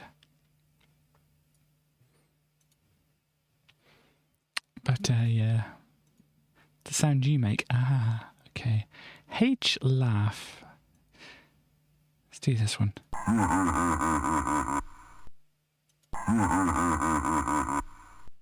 Indeed. Can I change anything about this? I don't know. This is the natural call of the possum.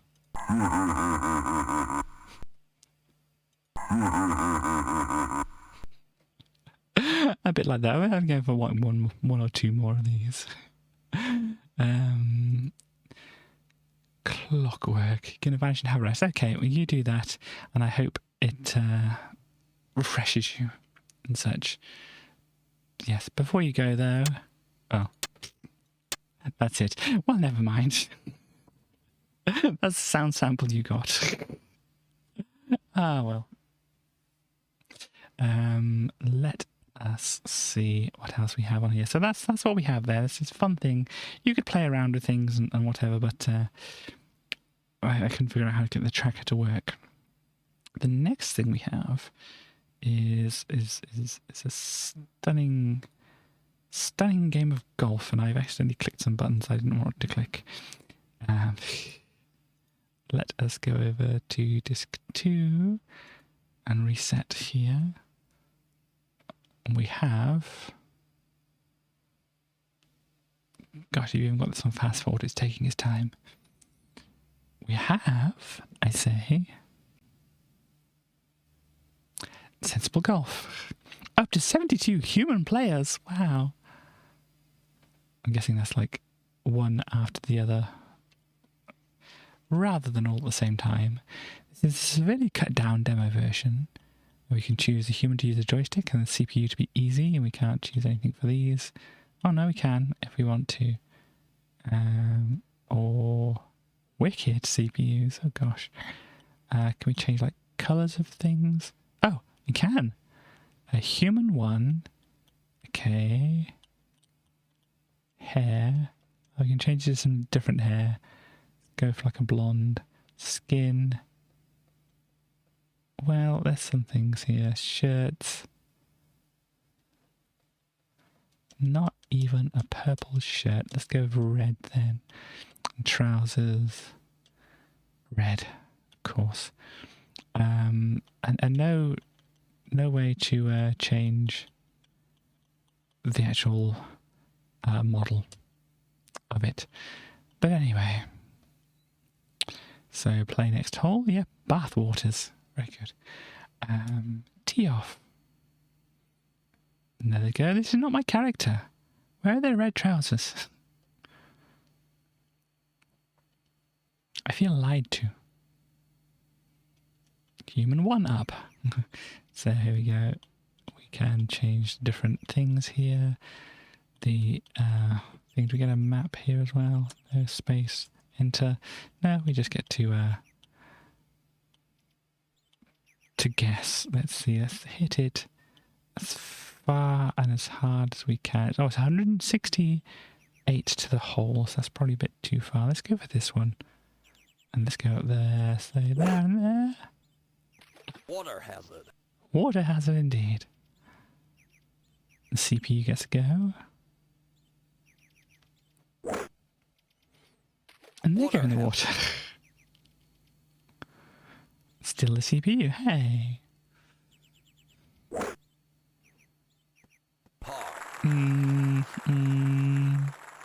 Not sure about that.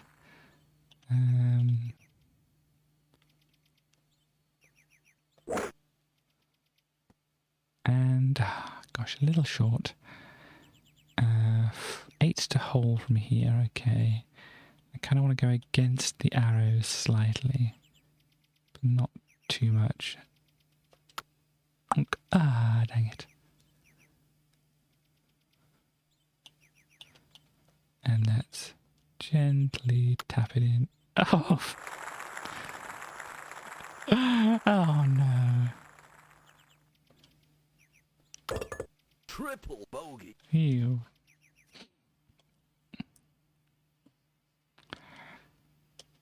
So I won nothing from that.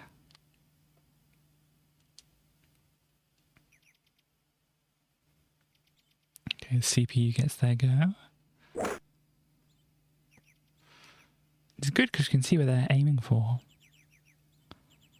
We want to go over that way then and hit it a long way. Water hazard. Come on. Ah, still me. I mean, let's just try and follow where they're going over there. That's probably too far. Oh no, there's the hole. So they get there, go, yeah. Oh, can they get it straight in? No, that's good. Not that I think I'm going to catch up with them, but you know. Oh, I don't get. Oh, I do get to change it. Okay, here we go. So we only want a little bit. Oh gosh, I missed.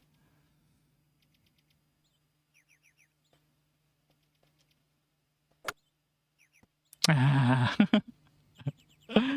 Ah.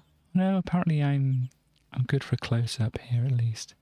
We'll roll downhill slightly. Oh.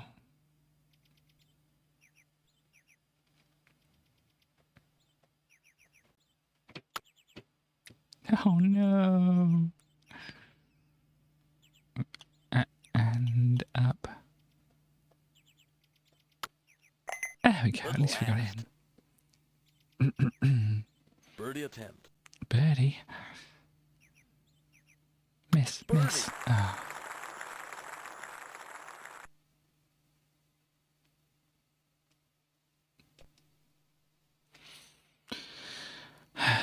What do they have us now?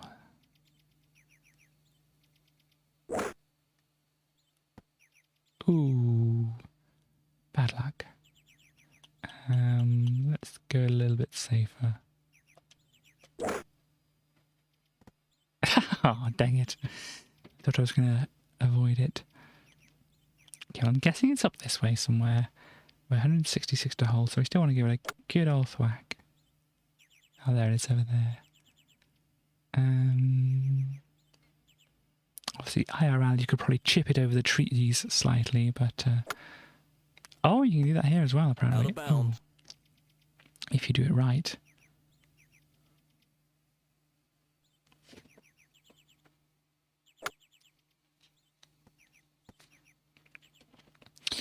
They're not having as much of a good go at it as this here. Shall we try to go over? Let's try to go over here. This is a putting wedge? I don't think that's a good idea. I don't want the putting wedge. Can I put this away? Oh, here we go. Sand wedge. Food shop. Ah, cool. I'm glad you have food. And I think you said you have pizzas. So you must cat food.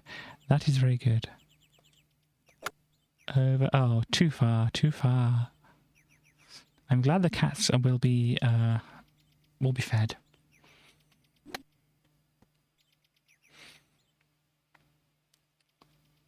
I have my character here dressed in all red. I'm sure you would appreciate Starly. Not too far. Oh. It's still me, huh? Okay. Oh, come on.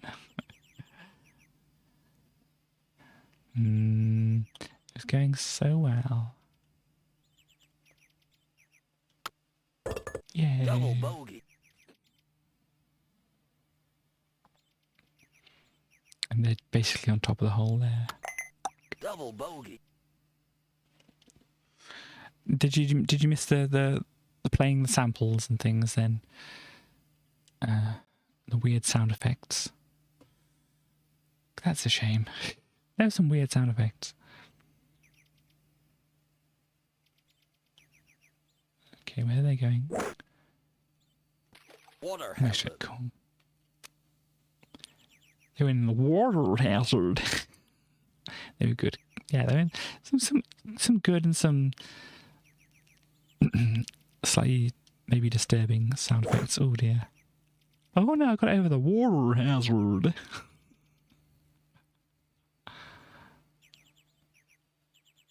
I thought they were going to go straight in then. Going to have to get my sandwich to get it out of here. Ugh. Birdie attempt. Birdie, huh? Let us try and birdie it. Like that. Oh. Oof.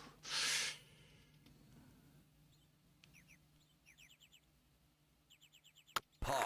Yeah. Of course you would. You know all the algorithms, man. You know all the algorithms. Par. Yay.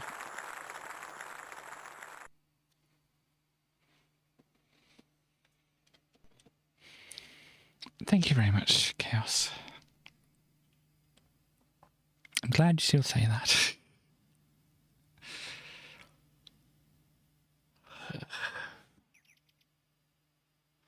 So they're up again.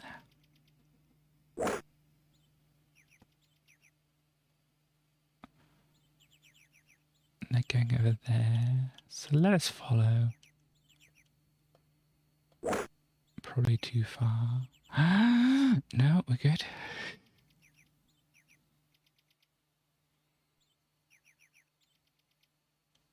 Oh, it's me. Sorry, I got...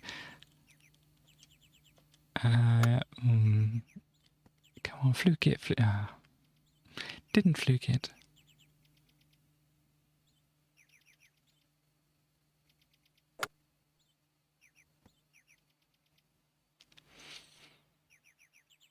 On the green. Eagle. Oh my. 8-hour goal stream. Well, it's not as bad as cricket. I will give you that. Eagle. I don't really know how entertaining it is. But it's definitely much easier to play than cricket. And probably not 8-hour. I think I would need...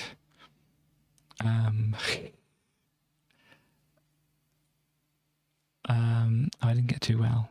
Didn't do badly, but you know, what do you call it? Like assistance, maybe, to do such a thing. Burb. Okay. So there we go. That is the golf there. Now we have the subscriber disk, which we'll have a look at here.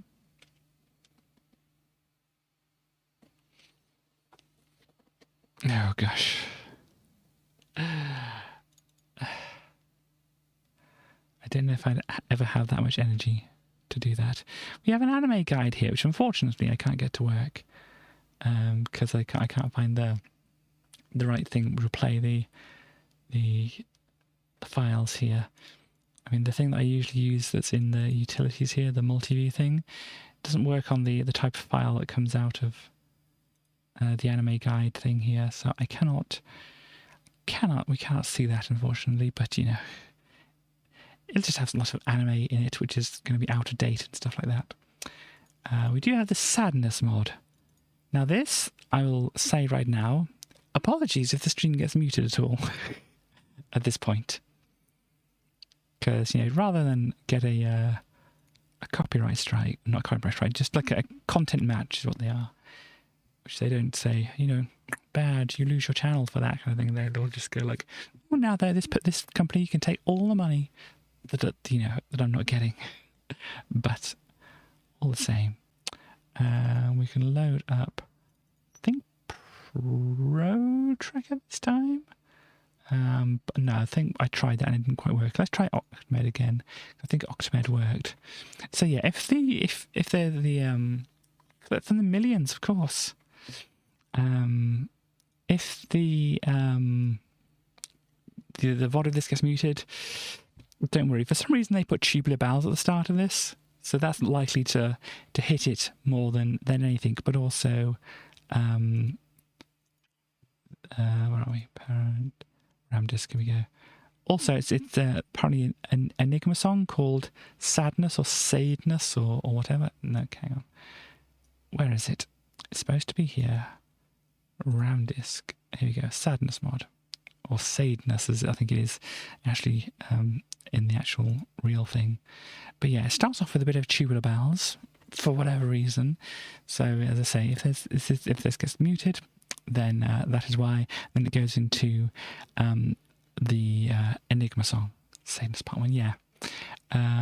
So let us see. Let's just see what they actually say in here. So if you look in this little window, it should have some instrument information. So Arcane. No, just Arcane. Just says Arcane. Okay. They didn't give any more information. Elsa thrown all the stars on the floor. Oh no! My word, that is very rude of Elsa. I hope you gave her a look. But this is a bit of tubular bells for some reason, and then sadness or sadness.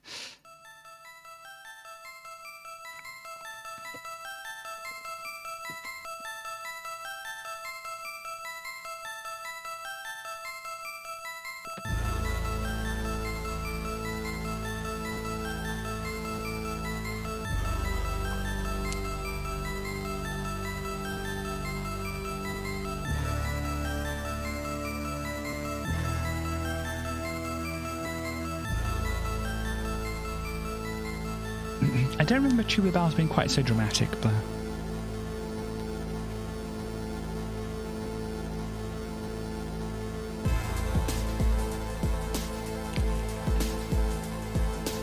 definitely very Enigma.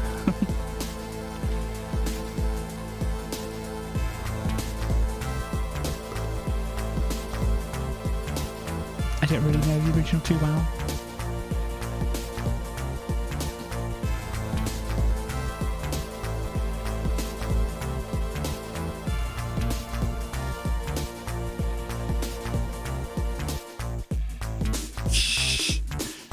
Seems so. See, I think there's bits of the missing that they couldn't do with the Amiga's 4 samples. I mean, really, they're only using 3 tracks here, aren't they? I did.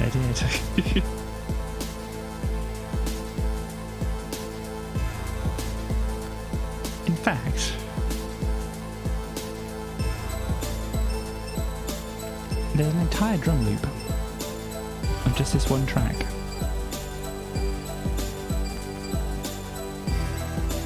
Or is this the drum loop? Okay, maybe these are the chords and this is the drum loop. Because it sounds like it's over here, so I was thinking over there. No, this is the drum loop here. And that's the thing they could have done with the samples, just like sample just a loop and play that over and over again.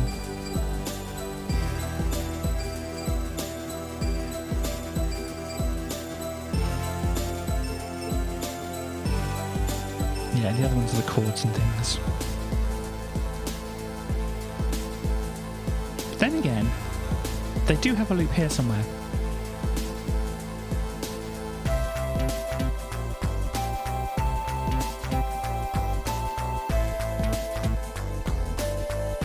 Maybe the loop was in the sample. Easy way to find out. Actually, yeah.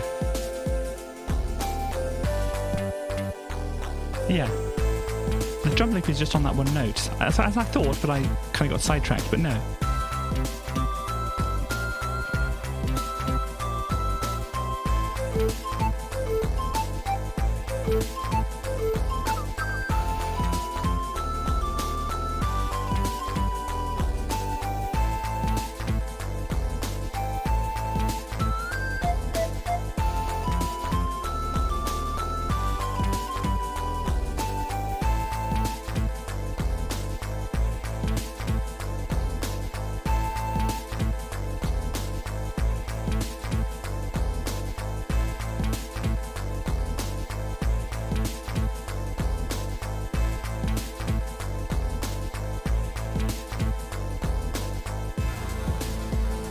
Back to the start, I think. So what we can do is we can just like mute some of these other ones. Yeah, just got the drum sample playing from, or the drum loop playing from this one sample. It's just like boo, boo, boo. Which is a good way to do it, really. The next one over here, when it plays. It's not playing. Oh gosh, I think it's gone. Ah, the bass though. Huh. Got some drum hits on there.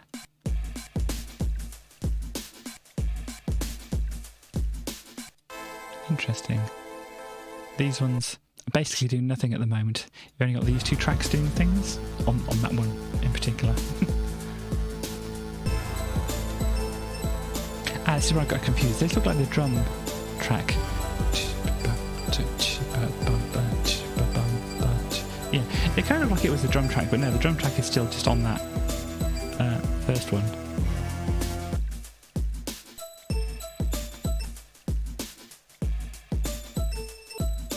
There we go. That's what's happening with that. So yeah, there is that. And as I said at the start, apologies that gets muted on the VOD, but, you know, that is what happens. So, oh, that's gone now. Where's my pointer? Here's my pointer.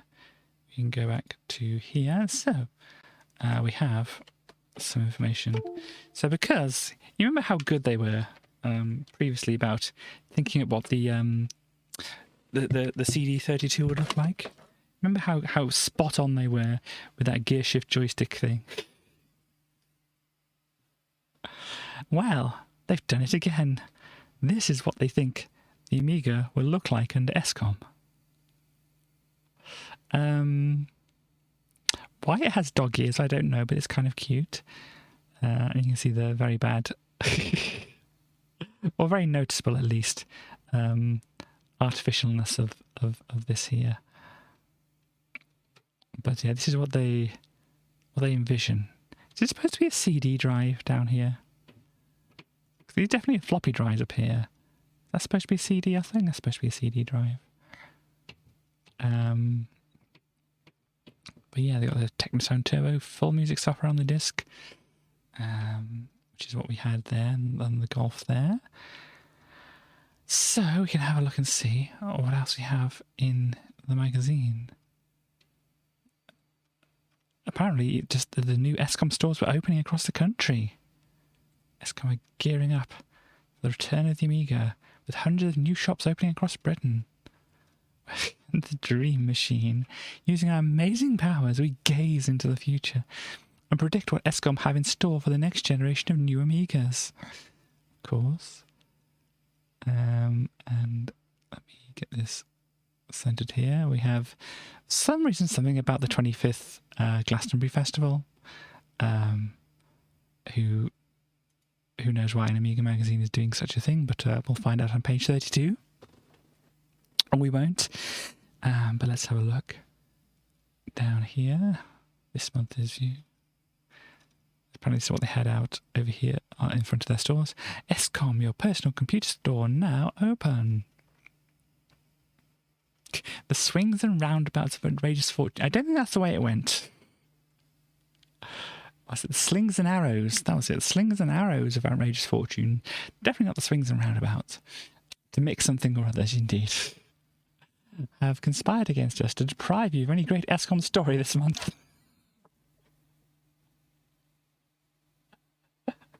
They're still in the position of, we don't know what's going on. We managed to get into an early conference which dealt with ESCOM's takeover of the Rumbelows chain. Wasn't specific about the Amiga, there's still some interesting facts. Okay. The lowest price PC is around 600. These are a position for the Amiga at the third of the price. A1200s at 199. I don't think he's talking about A1200s indeed. But we will find out. On the games front, the war for the first real Amiga Doom clone is hotting up. Wow.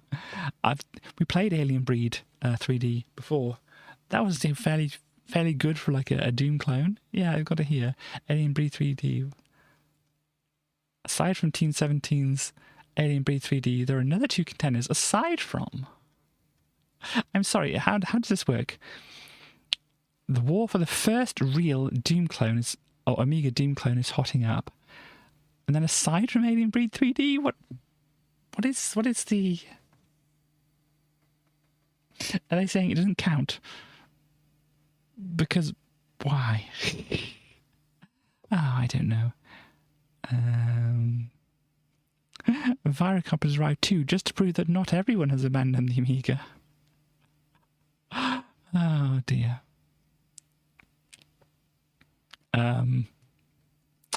If you get more joy from punishing a silver ball, the rather appropriately named Obsession could find a spot in your top 100. Oh, it's a pinball game. Okay.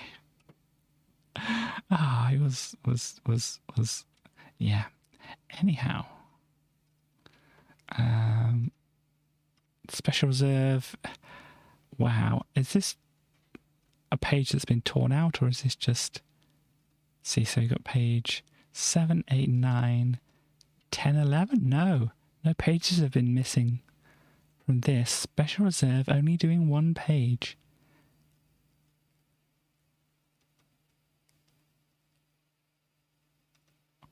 And it does look like there's some kind of rip marks down the side here, doesn't it? But just counting the pages, 7, 8, 9, 10. Very strange. We've got Bagley here. Probably being vaguely inappropriate. Cows, they sit in fields and chew grass. They chew grass and sit in fields. I get the idea that they chew a lot of grass and stuff like that. What's this got to do with computers? Not a lot.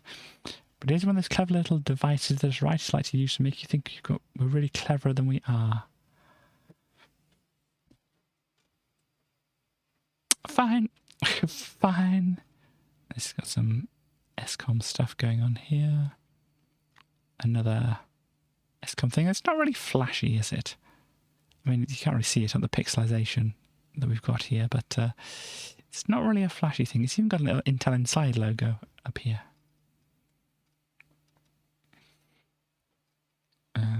Ecological data storage. Flat Earth. Oh no. Yeah, it looks like a disk box. Flat Earth, a Birmingham-based company, are about to unleash a new concept in media storage. The self-assembly pod is designed to keep just 60 floppy disks. I mean, you still have to get the disks which are plastic and have metal with them, which, you know, is recyclable, but if people just throw them out, isn't. What do they have to say down here? They don't. I mean, look at this. They have a whole like big thing, a big picture, and just a few words. Not content with having ridden the best blaster ever to grace the CD32, Guardian, Mark Silby is now trying to complete the definitive Doom clone, not without success. Steve Bradley has the details on page 38. And that's it. That's the article we've got here. If the promotional artwork is anything to go by, Gloom. Oh, it's Gloom, is it? Gloom will be a tad violent indeed. So definitely not influenced by Doom in any way. I mean, of course it is. They say it's basically a clone, so of course. Let's get real. This is certainly something going on here. Is this supposed to be like we saw Terminator 2 and we really liked this effect, and so we tried to do it. There's a watch, a rather flat-looking watch with still a watch there. SimCity. When the editor Nick Vetch reviewed SimCity, he claimed that the ability to control the destiny of an entire city is better than having to live in one controlled by a madman. So you may have trouble controlling your city, so a chap called Andrew Bann has written a book. Okay, so basically it's not a news story, it's just an advert for this person's book. Fine. Okay, way back in AF67, we ran the Amos Write a Game competition, for which we received hundreds and hundreds of entries. It's going to take a heck of a long time to sift through them all, and Format Forum's very own Dale Bradford is casting his expert eye over them as we speak. We'll be announcing the winners as soon as Dale emerges from beneath a mountain of floppy disks. So yeah, they're still on it, but yeah. I mean, for people who are watching now, we were talking earlier about the looking at the charts segment of the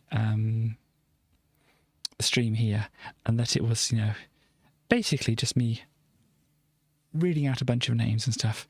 And so we're trying to look at making that more interesting next time and such. But I mean, how is looking through the magazines here? Is this slightly better than just reading a few things, or does this need to be streamlined some more?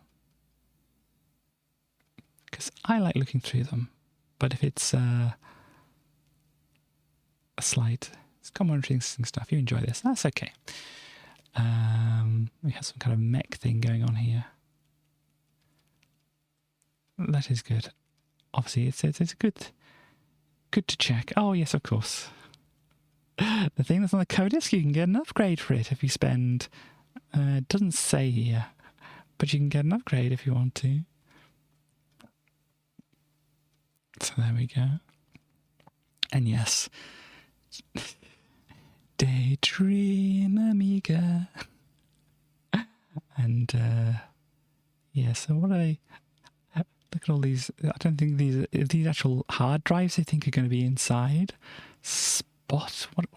What is this based on? And why is this horrible font here?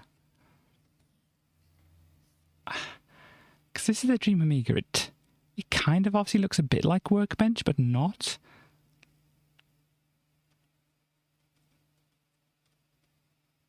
There we go. The Amiga has been brought back from the brink of oblivion by ESCOM, but in order to re-establish it as a mainstream computer, ESCOM have their work cut out. Not only do they have to start producing Amigas in quantity and market them effectively, it's the future of the page, yes indeed. Computer technology never stands still. The Amiga has been stuck in development limbo for a year while financial wrangles over Commodore International sorted out. So,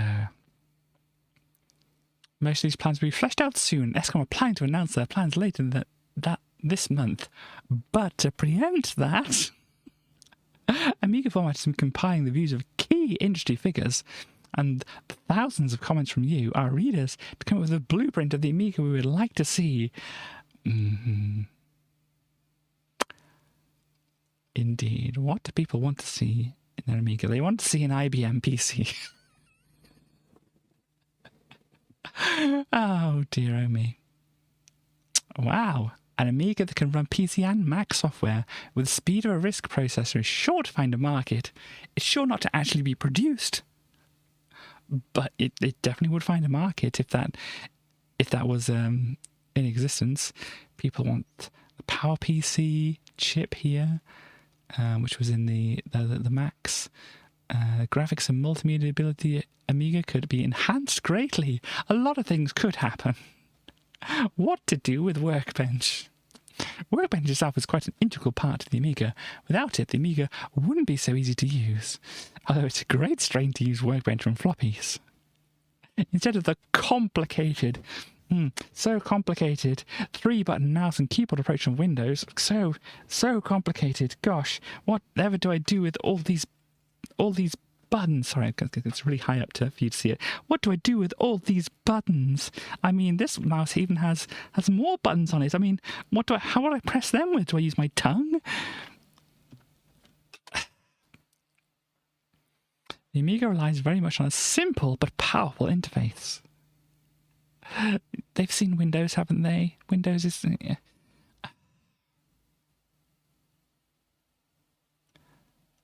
Yeah, there's basically a lot of stuff that's wrong with Workbench, and they want those improved.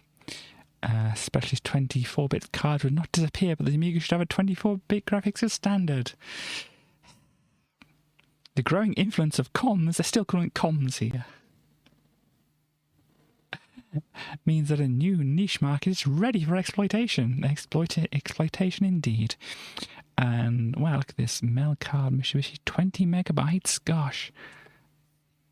The PCMCIA port was more of a compromise than a useful addition to the A1200 and A600. Of course, you're not saying what that should be replaced with, but maybe it's on all this text, but, floppy disks and mass storage. Oh, no. The optical drive will probably never replace the floppy.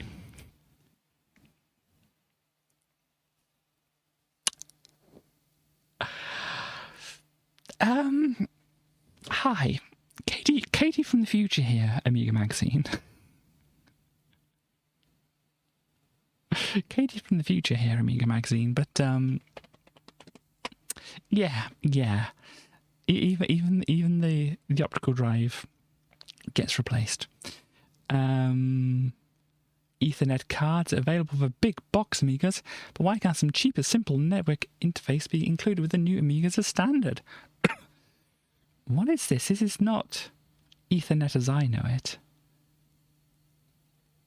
There's some coax cable they've got it going over. Of course, that's probably the way it would be for... nothing can replace the optical drive, no. The CBM CD-ROM never made it, but surely the next Amiga should have CD as standard. Oh gosh, yeah, and this is the size of the power brick. If you didn't realise how big this power brick actually is, this is somebody's hand. BNC. Little gadget on either end of the network cable called a terminator. Nice. Ethernet is based on slabs. Indeed. There's probably a way to do that.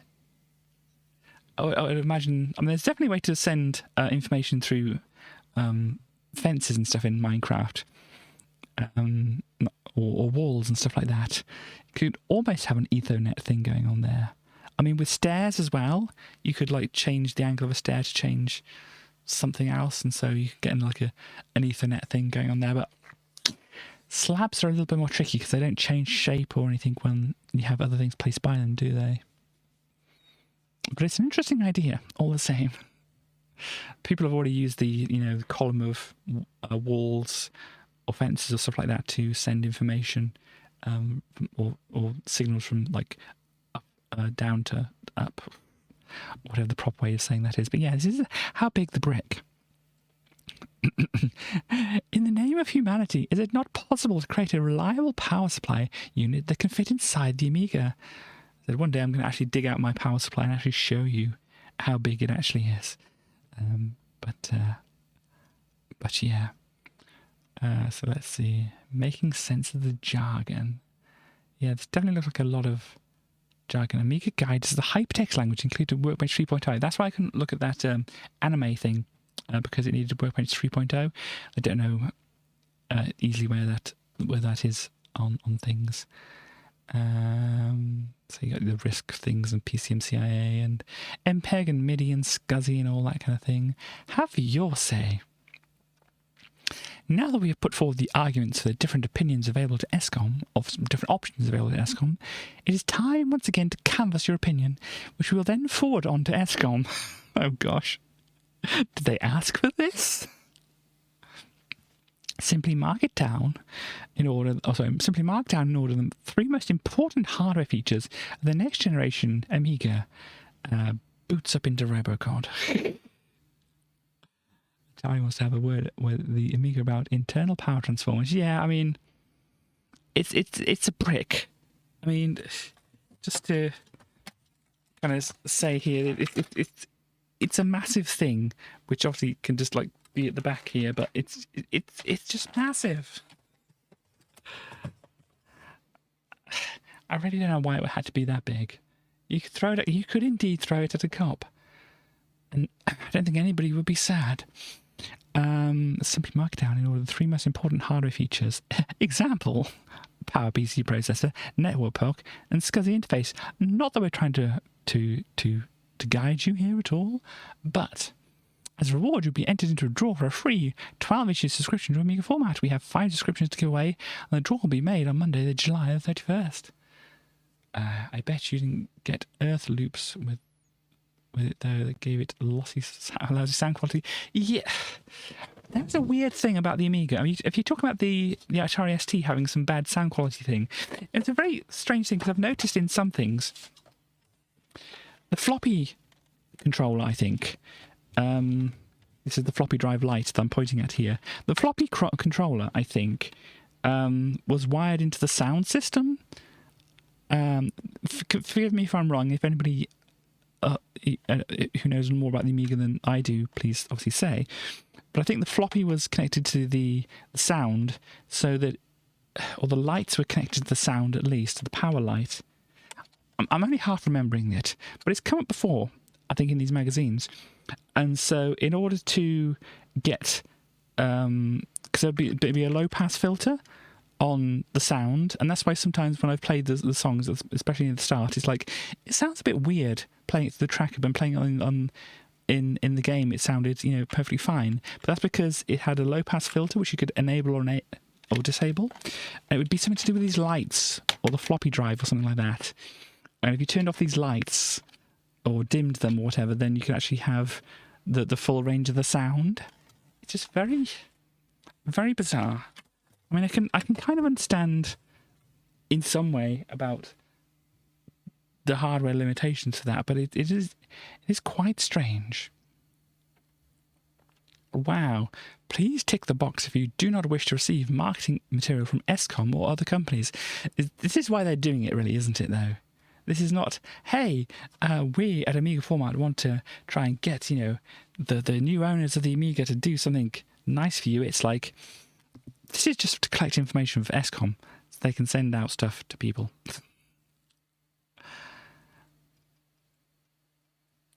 There's Indie again. Is that Count Duckula? It's not a Count Duckula, but it looks like a bit like a Count Duckula. Gosh. You've got the power, part 1, CPU. Rated for decent sample capacity on the ST when it came. The massive DC hum thrown in. Oh dear. That is not good.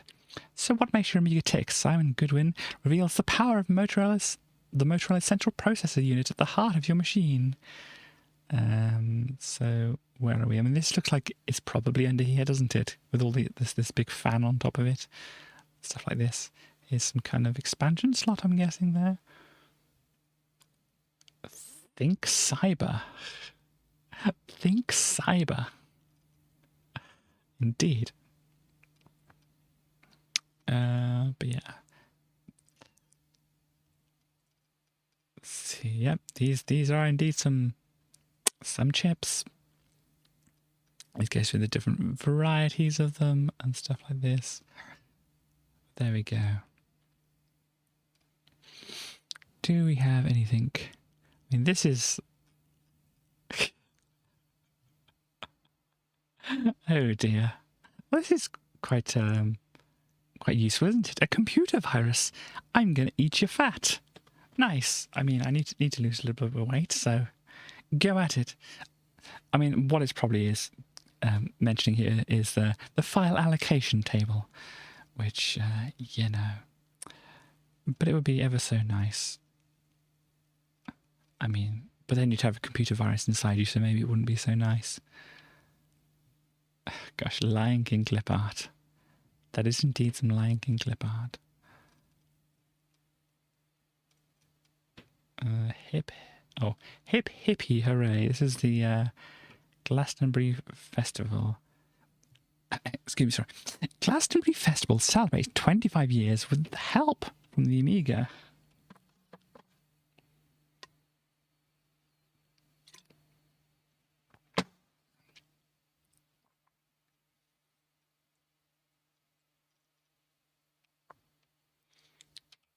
Okay. The images on these pages are from video of the 1971 festival, shot by David Putnam, the director of the best known for Chariots of Fire. The festival organisers asked Amiga Format to capture some of the images to use in the 25th anniversary mag. So armed with VLAV, a bunch of things, he set about... What? The images from the video... The festival organisers asked Amiga Format to capture some of the images to use in the 25th anniversary mag. Is there a Glastonbury magazine they're talking about here? Here's how Nick Vetch did the business on a copy of a copy of a copy of David Putnam's Glastonbury Fair. Okay. And here's some Glastonbury stills. Well, there you go.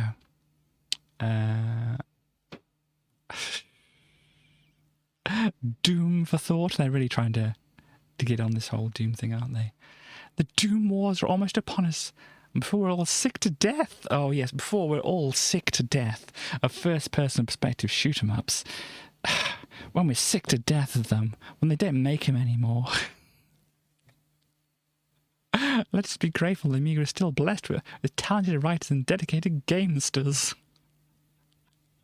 Oh, gosh, this is delightfully 90s, isn't it, really? What in all the what is going on down here?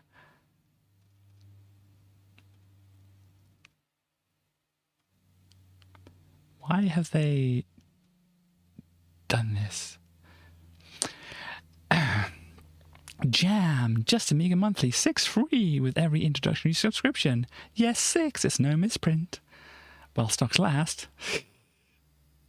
Giving away 6 recent back issues. In order? Consecutive? Who knows? But, the earlier you order, the more likely it is you receive the most recent back issues available. But hurry, hurry, hurry. Because this offer is only available while stocks last, indeed. If you've never tried Jam, or would like to see what it's all about, there's never been a better time to give it a try. Just Amiga Monthly is not a disc magazine, it's a traditional A4-sized paper magazine. Totally produced on Amigas. We cover everything Amigas except for games. Then I'm not interested. Addressing the important issues that affect all home enthusiasts and professional users. Issue 53, March 95, for example, features a 10-page special on producing quality home videos using both shareware and commercial products. We know you'll love it because thousands already do.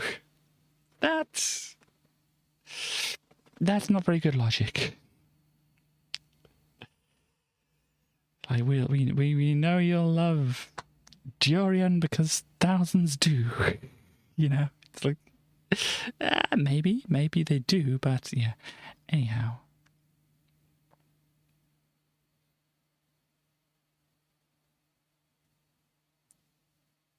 So yeah.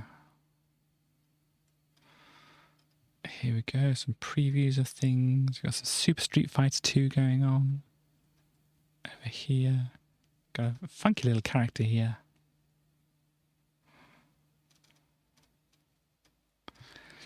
We have Gloom. Is this the Doom beta? Well, it certainly looks a bit more like Doom. Oh, this is Fears, not Gloom. Fears is likely to be released after the other two contenders for the Amiga Doom Clone Crown. Okay. So this is Gloom here, I guess, then. This is some more Gloom. There's Fears as well. Oh, gosh.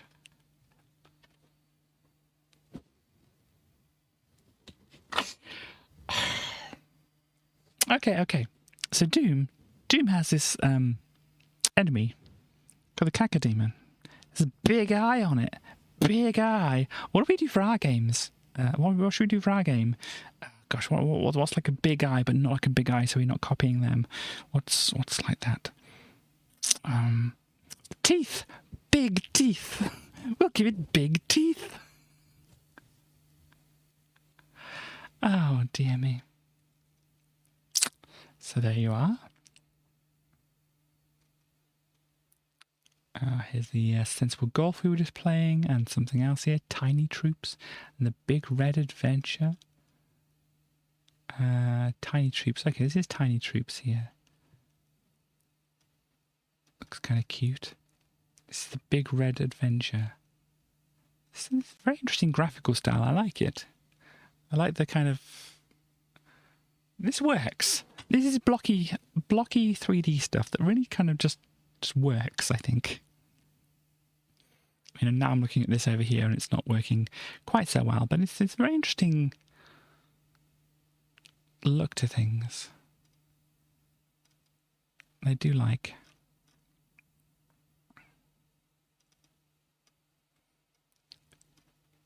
The Big Red Adventure has an unusual plot. Well, let's have a look and see what the plot is here.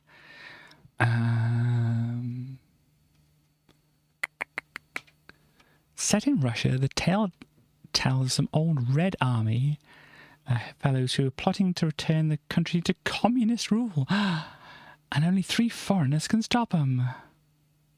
The 3 characters, thin, brainy sort, hard sort, and woman. I would criticise them for that, but they're probably accurate. Each had their own storyline, and you play them all to conclusion if you buy it, or pirate it, I'm sure. And it's reckoned to be humorously LucasArts-esque. Indeed. So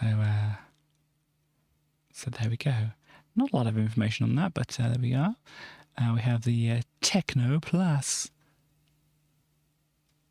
It's got a turbo thing, an auto fire, 3 buttons, and a little nipple on there. It looks like it'll dig into your thumb. Yeah. And then bio grip control. What exactly is bio grip? Oh dear. Sleek contoured designs. Well, what kind of? Color coordinated to the Amiga computer. Okay. Mine might be a little yellowed. But it was already a little bit yellow in the first place. Or beige, or whatever kind of colour this actually is. That is white. This was never white.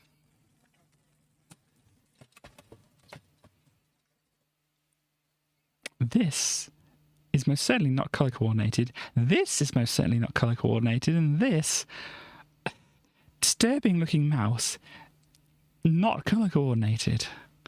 So what there's...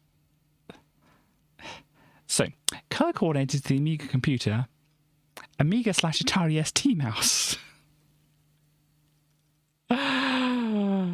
Oh gosh. Techno Plus, never heard of them. You can kind of guess why, I think. With PC peripherals, it looks like here as well. Yeah, IDE CD drives. There we go. Virocop, we had a little bit of play this last time. It's okay. Bit of fun and all that. Rather tasty with many a neat touch. By Jove, the music is actually good. I'm going for a lie down. So yeah, they kind of seem to like it. 8 out of 10 for most things on here, or for all things on here, giving it an 83 here. It's very much a shoot 'em up in the traditional mould. Well, yeah, you run around, you shoot some things, and that seemed to be it. Oh gosh.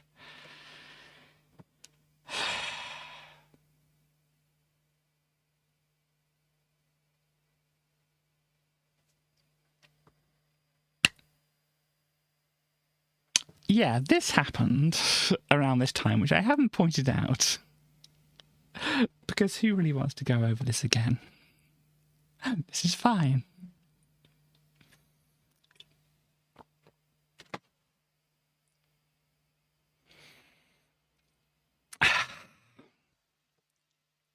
This is the Amiga Power, it seems. Not the Amiga Format thing. This is the Amiga Power. Advert.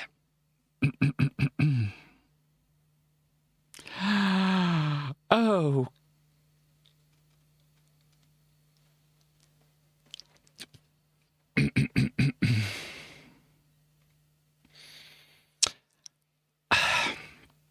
Ask an adult or estranged partner / spouse, etc., to jaggedly cut around the verdict info gauge with a large kitchen knife. Okay. Okay, Amiga Power. Okay. There's some naked girl game over here. There's a pinball game over here.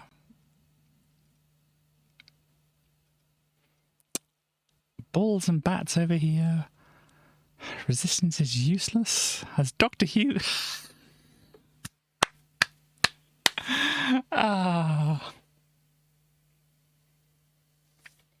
Has Doctor Who got a future? Why am I saying it Hugh?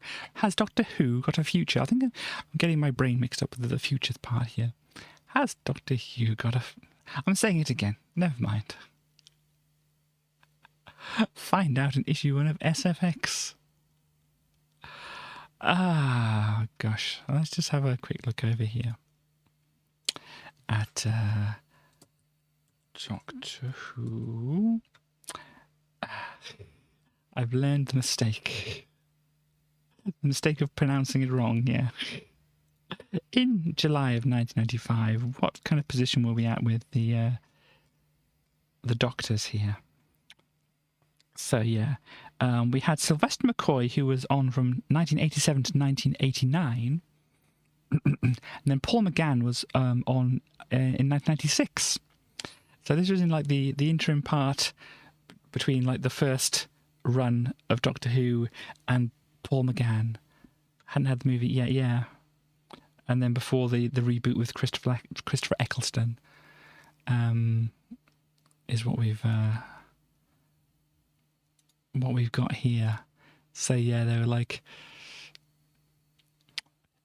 we're missing Sylvester going on here, and what's coming up and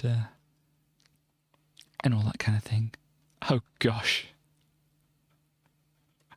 Yeah, I thought this was like a nude thing at the one point of looking at it, but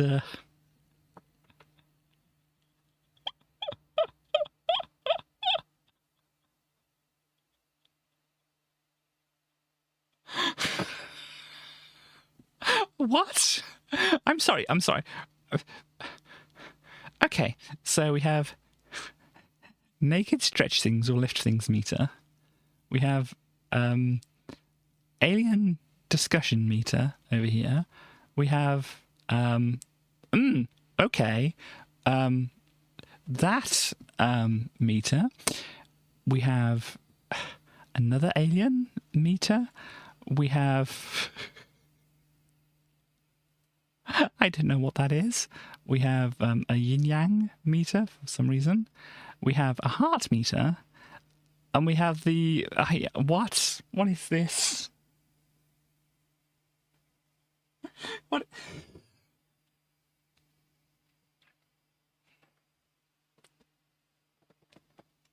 Is this inappropriate or what? What is it?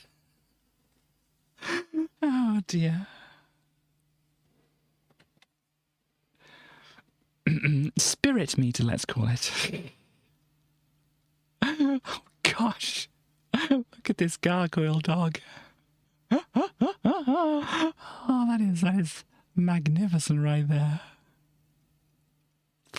This is a screenshot and a half, isn't it?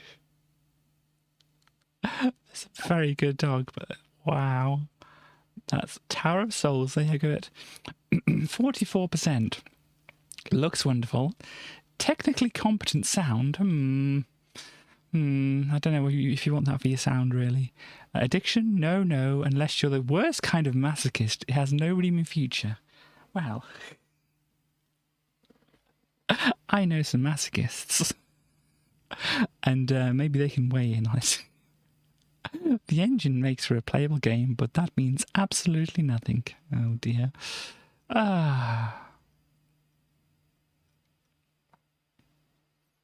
Okay, so we have basically Commodore VIC-20 emulation and games, and Commodore 64 emulation games, Spectrum emulation games, and yeah. So, you know all the talk they've done in these magazines about pirated software and stuff like that? You can see here, they didn't really care about the previous generations of machines. In that whole piracy thing, they only really cared about the Amiga. It's probably because that's where their money was lying. It's like Spectrum, oh yeah, let people pirate all that stuff. Nobody cares about that anymore, apart from the people who bought these things and are playing them. No, nobody cares about them anymore. Oh gosh. This is something I haven't seen before. Software 2000.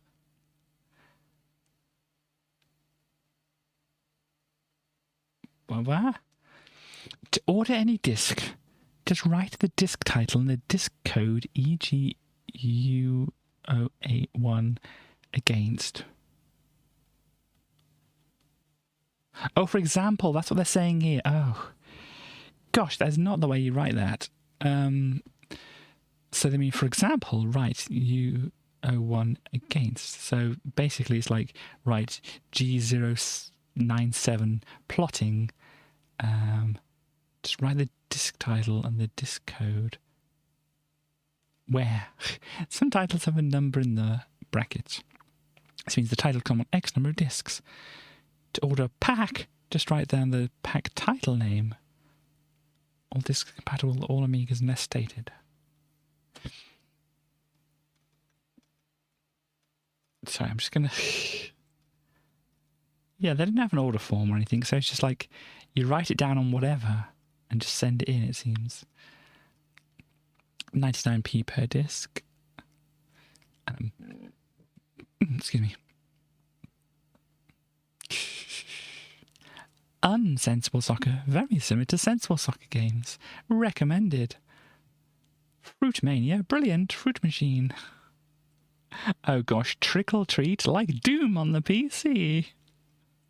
even the PD software. Of course, the PD software is getting into it, but you know, because we've got games, educational stuff, new titles, 18 demos. Cool. Oh, age 18 and over. Okay. Gosh, so we've got Cindy Crawford, we've got Madonna, Sex, Shower Girl, doesn't deserve a name, a bunch of other things. Madonna, Early Days. Gosh. So there we go. And they made this one big. X91, Calendar Girl, 95. Gosh. Animations, games cheats, Amos stuff, top various utilities, video titlers, Star Trek Mania. If you, oh gosh, this is difficult. If you like quality Star Trek ray trace anim, then this pack is for you. 5 discs of stunning Star Trek animations, better than holodeck series, complete Star Trek Mania pack, only $4.95. Please state Amiga when ordering. There you go. It's got some printer stuff going on over there. All the pirated games that they allow in their in their magazine.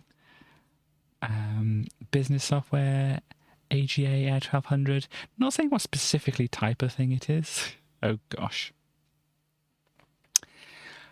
It seems maybe it's a load of assorted things for the A1200 and stuff, like GIF beauties, pictures of raunchy women, sorry, it does say women, pictures of raunchy women who don't seem to be wearing many clothes. AGA Body Shop, more of the above. AGA Body Shop 2, more of the above, more of the above. More of the above, more of the above, more of the above, more of the above. Oh no, I don't want to think about that. Fit Chick 1, see Body Shop for description.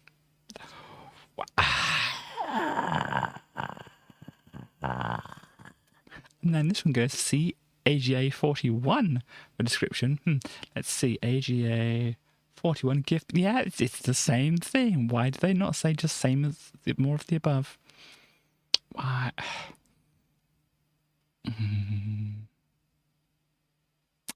Anyhow. Oh, they've even got the gift beauties, volume 1 to 18 down here. Phone for the latest discount price on the entire volume. Wow. We also have Manga Akira. This is okay. Brilliant pack of 6 discs containing some of the best Manga Akira games. Animation slideshow. Okay, I think I'm just slapping Akira on there because it's a famous anime. Anyhow, here we have example. Insect clip art. So you have the insects, which doesn't seem to be written down.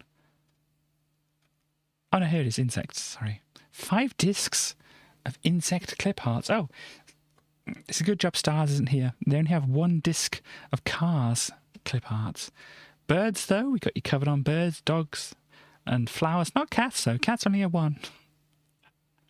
These people don't like cats, apparently. World maps, they're big on world maps. Trees, love them. Reptiles, they kind of like them a bit here. Dinosaurs, 2. Dinosaurs, 2. Dinosaurs should be your top disced thing. Mammals, 12. Yeah. Who cares about mammals? Anyhow. Let us see. 4 discs of vegetables, really. 4 entire discs worth of vegetables. We got more vegetables than you've got cats, horses, cars, dinosaurs, and fruits. You know, screw fruits. Fruits only gets 3. Fruits is on 3. Planes 2, ships 2. Bah, who needs them? Vegetables, we got 4. But if you want your world maps, we got your world maps for you. 15 discs of world maps. Gosh, can you handle 15 discs of world maps? Amber Moon. What is this? It's an RPG kind of thing, it looks like. Why don't you map my textures? The smart thing about Dungeon City Cell Romping is that depending on the processor in your Amiga, you can switch on texture mapping for the ceiling, or the floor, or both. This adds to the atmosphere and makes you regret the primitive combat system. So yeah, they add them, but can you get different angles on the things though? It seems like it's not really texture mapping it. It just seems like it's loading in some more graphics. Because unless you can like shift it to different angles, then it's not really... Never mind. Re-releases, we've got some Exile here. I mean, I think we saw a little while ago like a new, improved version of Exile and whatever, and this is just like the classic version, at least for the Amiga. Here. Sid Meier's Colonization. Don't settle for anything less. Gosh. Want to make music with your Amiga to look better than the BBC XL? Yeah. Well, it has obvious benefits being on the Amiga in that way.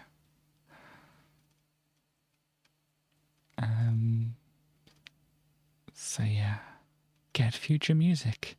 Best budget sequence of the Amiga tested in our head-to-head. And the blow to this, mag plus audio and CD-ROM. Oh, ow, my Amiga. Don't say Amiga and then say CD-ROM. Ow. Oh gosh. Floppy Syndicate, indeed. Super Skid Marks, CD32 version. What does the CD32 version bring? Yeah, much the same as the standard Amiga version. It looks X-Fighter CD32. There's certainly something going on here. They have Geki versus Mantis. This Geki is a ninja assassin, and Mantis is a martial artist. Indeed.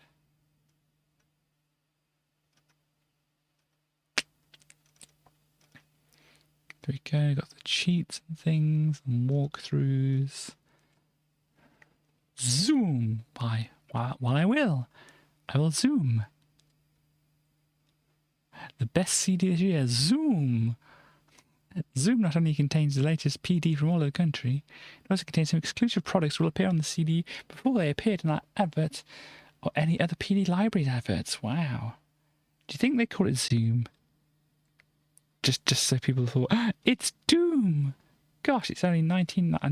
Okay, maybe they weren't thinking of that. Yeah. It's like, oh, Doom, I can get that for like £2. Cool, but no, this is $19.99 for the entire CD. So that's their Phantasmagoria Professional Backgrounds and Textures. Phantasmagoria, a professional graphics firm based in Bristol, Avon. They provided textures and backgrounds for video, ray tracing, and image work for the last 5 years. Well, good for them. These are some textures. Good textures there. Pro clip art. What do they got for their pro clip art? We've got rocks. I think they're rocks. Some sports person. Some flowers. A car, which is kind of leaving the ground a bit, so that's a bit dangerous. Maybe it's the one that Stars and Chaos were talking about earlier. We have Japan, New Zealand. Okay, that's a child raising up their hand to answer a question, I think. Some arrows. We have Santa. We have a news anchor, a doctor. I don't know. But there we go. That's your pro clip art. Illusions in 3D. These are going to be like far too difficult to actually see, aren't they? Far too blurry and unusable. You're a doctor. Cool. Yeah, they're going to be far too blurry. You cannot see anything here, but apparently it has this elephant and these clouds in the sun. We want you to help us produce quality compact discs for the Amiga, PC and Mac computers. You could have an interesting idea for a CD yourself, some data you would like putting onto CD, or a company wishing to publish a CD. Get in touch. A Doctor of Possums. Cool. So yeah, here we go again. Fears. The Big Mouth. I fear this. I fear that a lot. Then we have the One Ring here apparently. Soul Kitchen. media selection. Something that looks a bit like worms. Channix. Did it say what this means? It's a Lemmings derivative. I think they just made up the word. This is a cat who has been slightly distorted. This is a Soul Kitchen thing again. I'm not quite sure what's happening.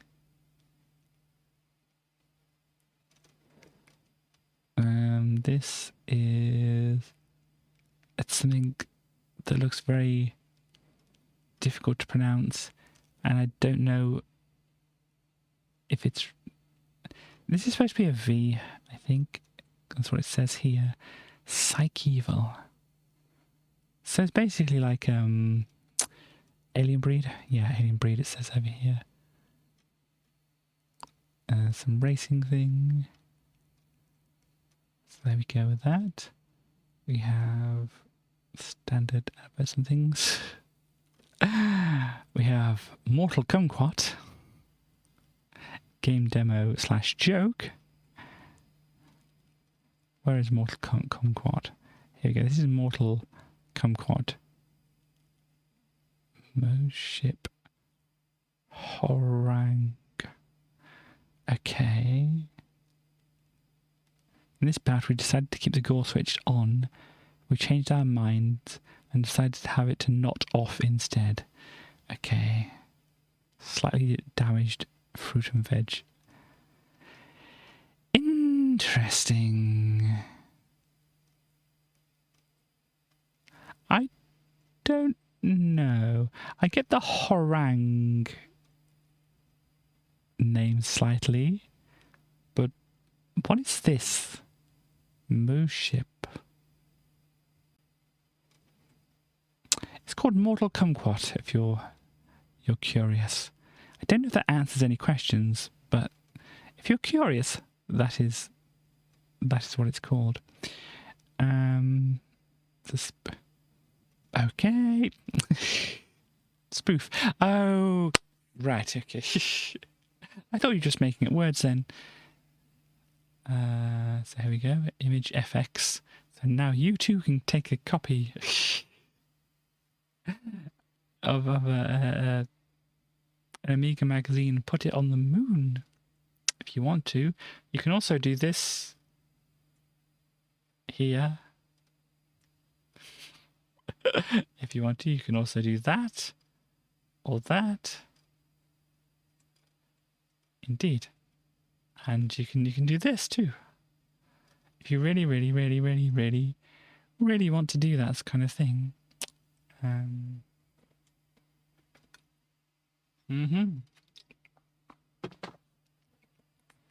Look, it's one of these handheld scanners. Wow. 24-bit colour handheld scanner for under £200. You wonder why these things sold. This is why these things sold. Because the handheld scanners were a lot less than the flatbed scanners.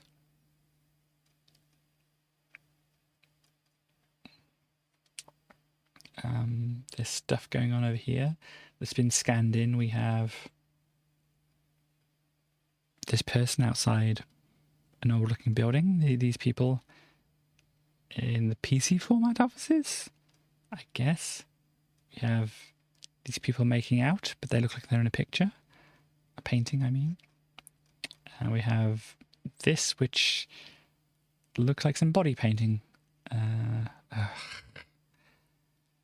PowerScan 4 needs all the colours it can get to scan this model's flesh tones.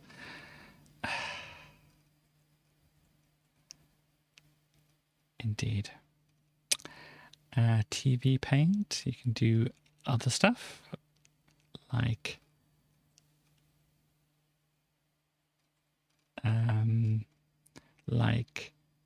whatever this is. You can also do funky elephants. 3 layers in use. One for the background, another for the elephant's colour and shading, and one for outlining it. Yeah. And we can also emboss things and texture them. And do other things like this. It's a really good elephant. I like the elephant a lot. It's probably the only good thing on these pages, but, you know. Siegfried Discology.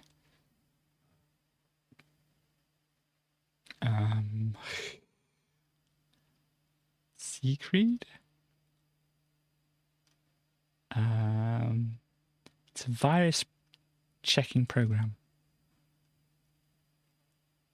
Okay. C-boot. Could make life easy if you've got an Amiga with a CD-ROM drive. You can do all these things. CD-ROM roundup. Lightworks. Some pretty nice graphics here. Some pretty good graphics over there. We have a house. Such here, the gun over here. And a gallery, it seems. Dinosaurs? New dinosaurs? Gosh. What are the new dinosaurs? What new dinosaurs have just dropped? Meeting pearls.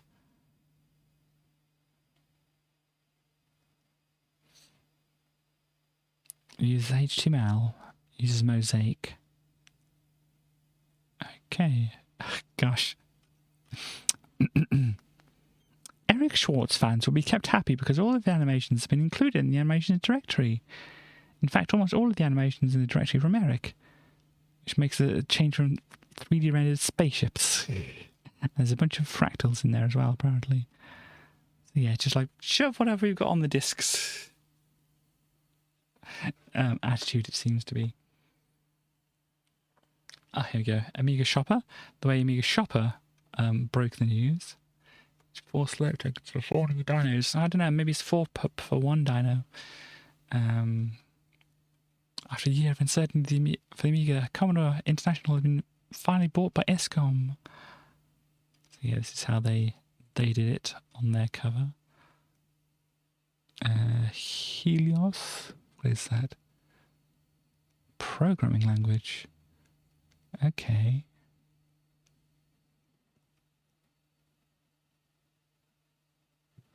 Helios is 4th updated.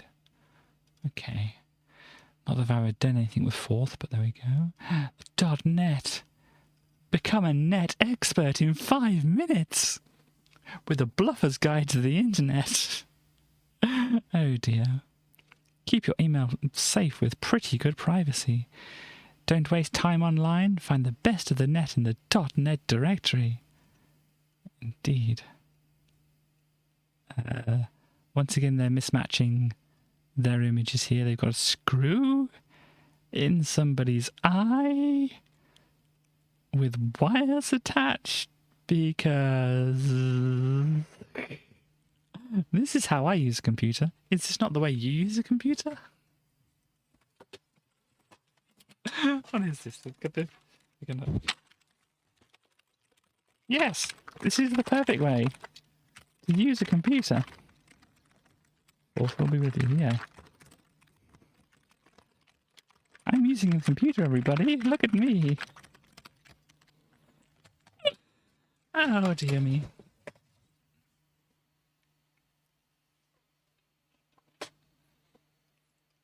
Oh, this is the pinball thing over here.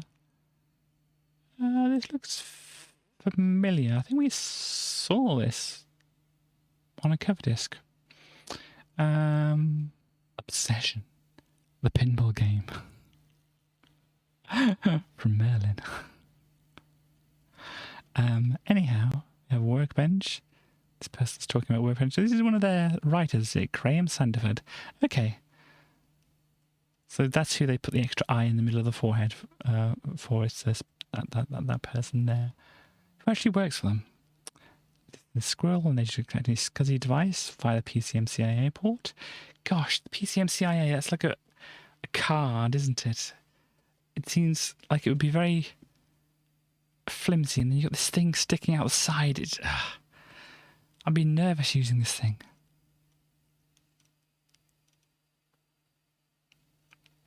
What have they got over here?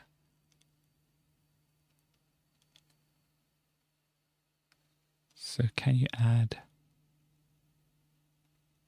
a thing? I don't know. Problems with Vista. Installing new fonts. Cool. Ultimate Amos tutorial. Look, this is the copper chip working away, making these bars of colour. So essentially all this would be like the same colour, but they're changing the values of it as it goes down the screen as the scan lines go down. Is how they're doing this. Gosh, 360-degree movement. Moving in any direction is easy with Amos. Gosh, I've been having trouble. I just needed to use Amos to move in any direction. The ultimate internet guide. Indeed. This is what Amiga Format's website looked like. This is like very bare bones HTML stuff going on here. This is pretty much as bare HTML as you can go. Obviously, you've got a few images, but they're basically inline images. They've even got the indent on this person's picture here.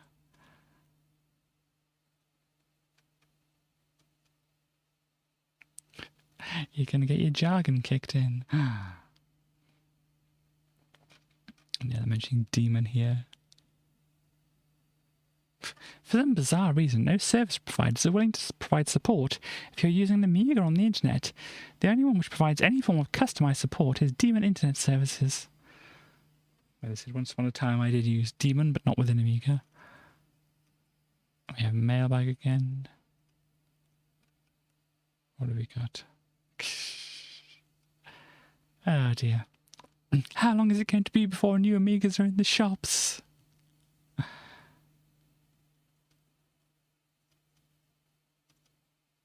Basically, they don't know.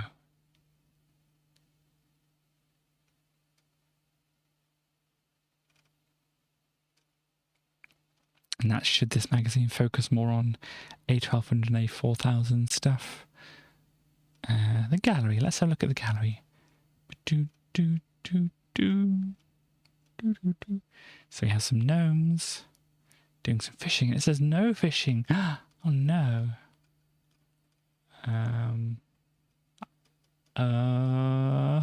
Well, do you notice?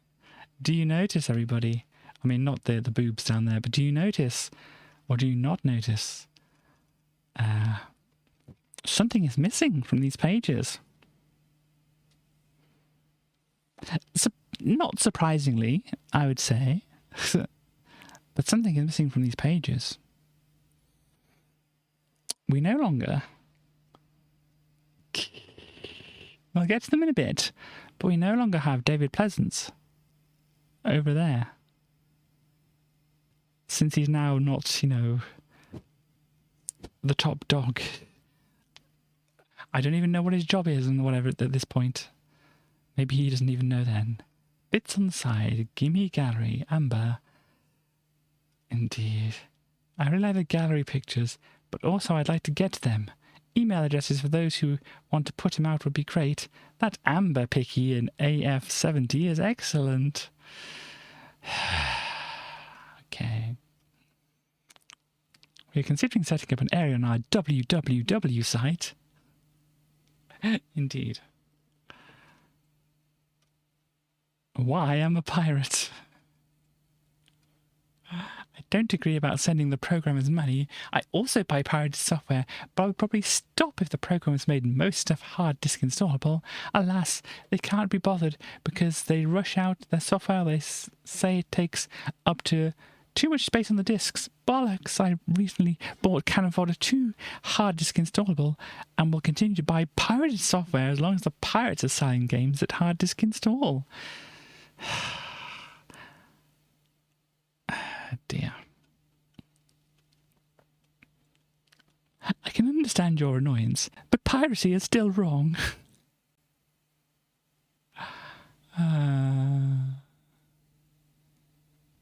Ironically, the reason some games are not hard disk installable is because the disks are deliberately in a non-DOS format to make things harder for software pirates, which, of course, it's the same thing about the copy protection being bad for the legitimate consumer thing again. Anthropophotos animal having big boobs weird you out. Well, yeah, we won't zoom on it then. But let's have a look. We've got down here, we have breakfast. Here's what you can do your cover disks. Oh, not you can eat your cover disks. I was wondering, I'm not quite sure what's going on here. This is difficult to... What are all these blobs and things? I really don't know. Anyway, we have Canada, drawn freehand. There we go. And we also, oh gosh. Yeah, we don't, yeah. Let's stay zoomed out a little bit for this, but we have Plastic Little, anime-inspired officer, drawn freehand using a standard A1200 and D Paint 4. Yeah, we do you ever have anything figured out? Debatable. Or not really. What do we have here? Yeah.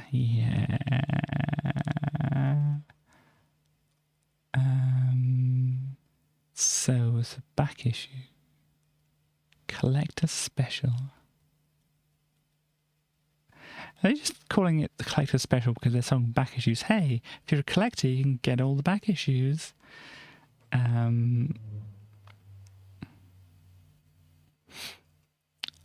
don't know. Anyway, carrying on. Yeah, the book offers and things you can buy. Buy a lot of stuff from Amiga Format. Here, this is the cover disc. We've got the golf game on here, the techno sound thing here, an extra from previous cover discs and things.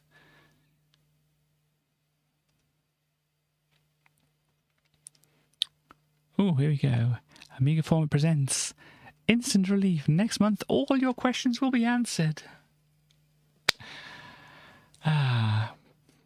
And we get hundreds of letters to Workbench every month, so we're addressing some of the more persistent problems. Okay, they're just about Workbench. Okay, fine. Instant Relief and all your questions answered. They had me... It's like, ready? But no. ESCOM speak. Plus, we bring the latest news from ESCOM and their plans for the Amiga. Don't miss it. Yeah, I mean... They probably will say something, but it's kind of like misleading, isn't it? It's like, we finally get some info and we know it's in this issue where we didn't know anything at all. But anyway. And this is a bunch of people writing in and stuff like that. What has been the most important Amiga software release ever? Sensible World of Soccer, Jungle Strike... Data Store and Organizer. ESCOM. I assure you that Pentium chips are nothing to worry about. And Sony don't know how to make a yes, ESCOM. Yeah, it's absolutely fine. This new Amiga we're going to put out is going to be the best thing ever. Somehow. If the Amiga was a famous person, who would it be and why? Oh, this is for the next issue. Okay. If Amiga was a famous person, so they did well, but things went a bit wobbly for them at the end. And nobody knew what quite was happening with them. I don't know. Mel Gibson. yeah, I can, yeah. And then we have this here. So, I mean, I don't want to find it myself. I don't want to spoil it for everybody else. But so if I pop over here to the camera, you can look at my lovely otter dress once again. if people have seen, they've got, you know, a couple of otters swimming side by side here. Some other otters poking up and some crabs and things on here as well. But yeah, I just want to look at the next issue. Just out of curiosity, really, about whether ESCOM did speak. No, Commodore's fine. Commodore's absolutely fine. Oh!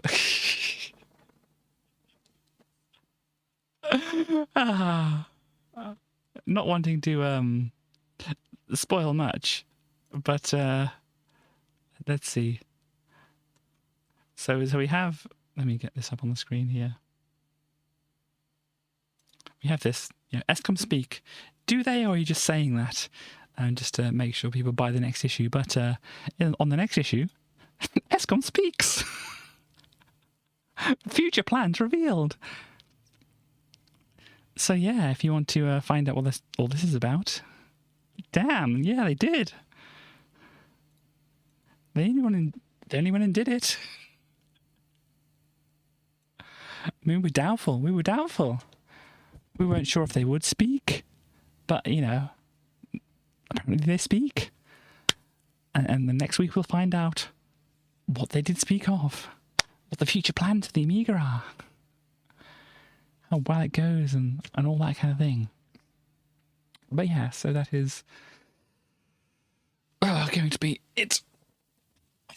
A strong corporation conversation. I think they're definitely past that, really. But anyhow, yeah. So that was that for today. Probably got some waffle or whatever. And we spoke to Tracy earlier. I don't know if Tracy has much more to say. That's for a song question play at the end. Sure, yeah, no problem at all. Let's just have a little talk with Tracy here. It's Talk with Tracy. Hello, everybody. My name's Tracy. Yeah, can't keep it down, everybody. Oh, I know. I'm just so brilliant. Hello, everybody. I'm Tracy. Okay, you can stop applauding now, please. I need to say things. Hello, everybody. That was an interesting intro. Very, very, very, very good there, Tracy. I appreciate whatever that was. It was good, I think. Yeah, I think it was good, but it got slightly interesting at the end. Whatever Tracy picks, requesting a song. Okay, well, you've got two things on there. Do you want some of the stuff, the points back? Because I can do that for you without taking two lots of your points if you'd like some of your points back for that. So, yeah. So what do you think about it? ESCOM are going to speak. Wow, that's amazing. I want to see ESCOM speak. I want to see what they have to say, because I really need to know what's happening with the Amiga, because I've been waiting for a whole year. So yeah. I can do that. I'm going to take both sets of points. You have lots of points. That's okay. Okie doke. We'll do that. So Tracy, I mean, it's up to you. Starley has given you a choice between what songs to play at the end. We can either go with Sea Dog Run, or we can go with Sophie Germain. Oh, those are good songs. They thank you very much.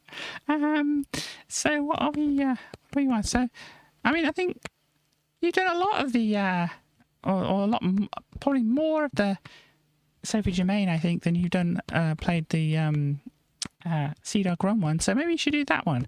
Maybe I should do that one. I can get that all set up here. Whilst I'm doing that, why don't you talk to the people? Hello, people. I hope you're all doing well. And if you're not doing so well, I hope you do better soon, and all that kind of thing. And what do I say? I don't know, Tracy. That's okay. Neither of us know, but it's fine. It's absolutely fine. Yeah. So we got this all set up over here now. So that is that's pretty much that. Yeah, I mean, I'm going to go back over there and stuff like that.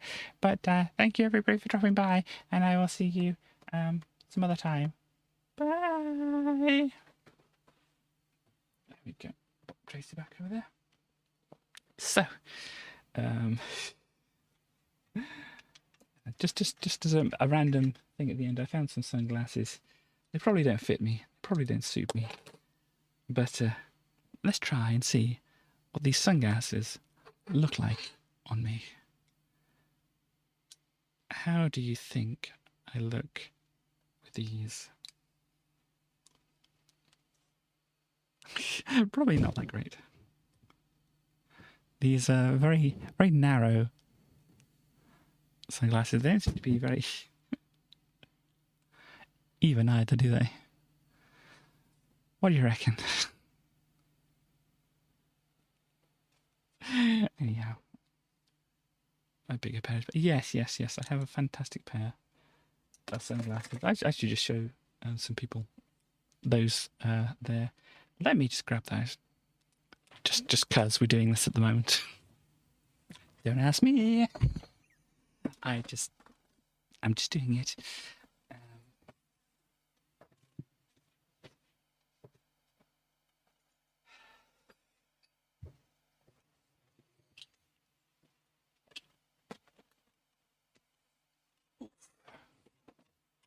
Hello.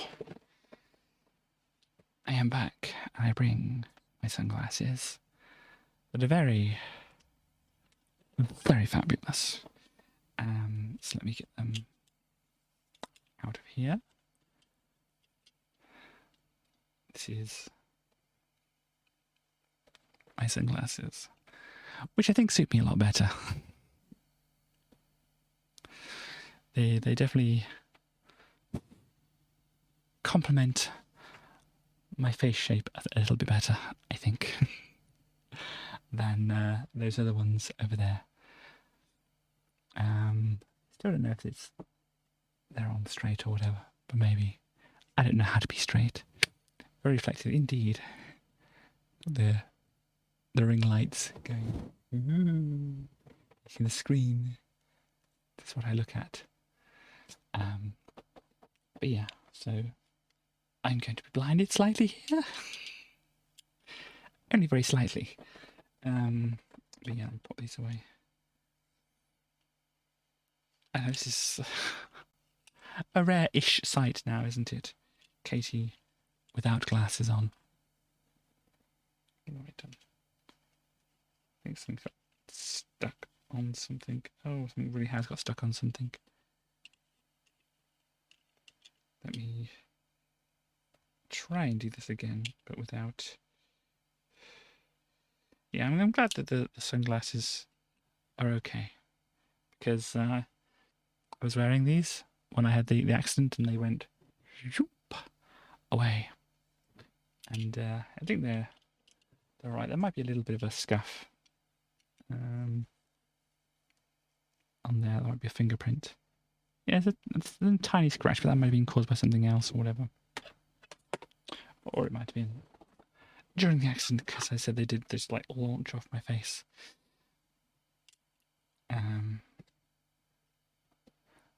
But yes, these can go back in there now. Ta-da! So yeah, he's only a very, very mild thing. You can see some of the warping going on there, but only very mild.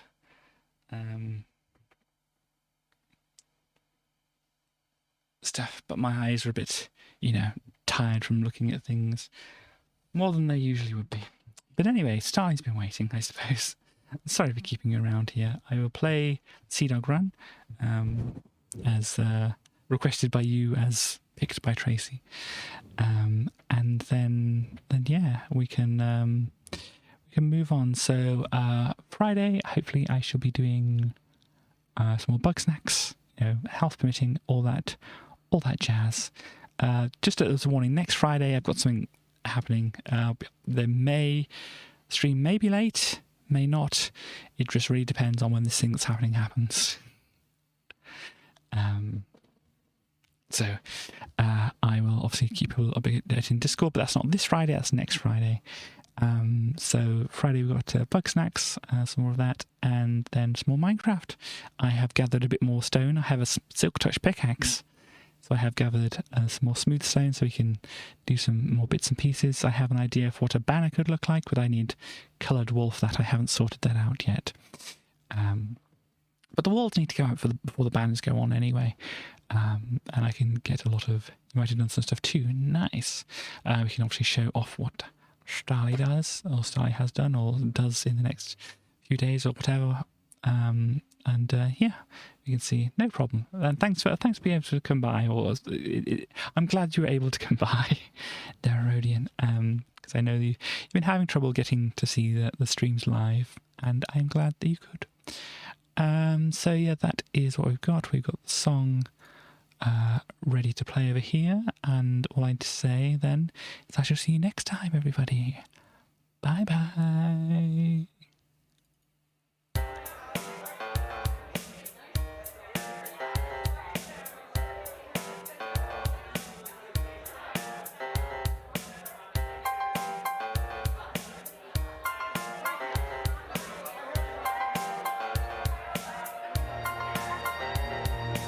Dropped on your head in the thick of a war, entrusted with something, not told what it's for. Given the tools but not something to make, and from the first give and take not given a break. Only mundane if you follow the rules, and sent right round the bend if you suffer the fools. Driven up the wall by folks who think that they're smart. If you think they're a jackass, they probably are. Listen to me, it might help someday. Don't listen to a single word that I say. Don't take my advice, told that from others as well. Of course that applies to what I'm telling you now. Do what you want, but don't do what you please. Stop and smell flowers, but don't get on your knees. It doesn't make sense when no one said it would. Confusion's all part of the fun. See dog run.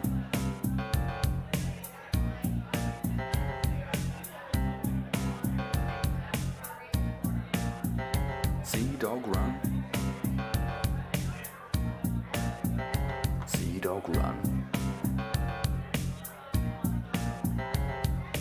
Drop like a bomb when something went wrong. Was it supposed to happen that way all along?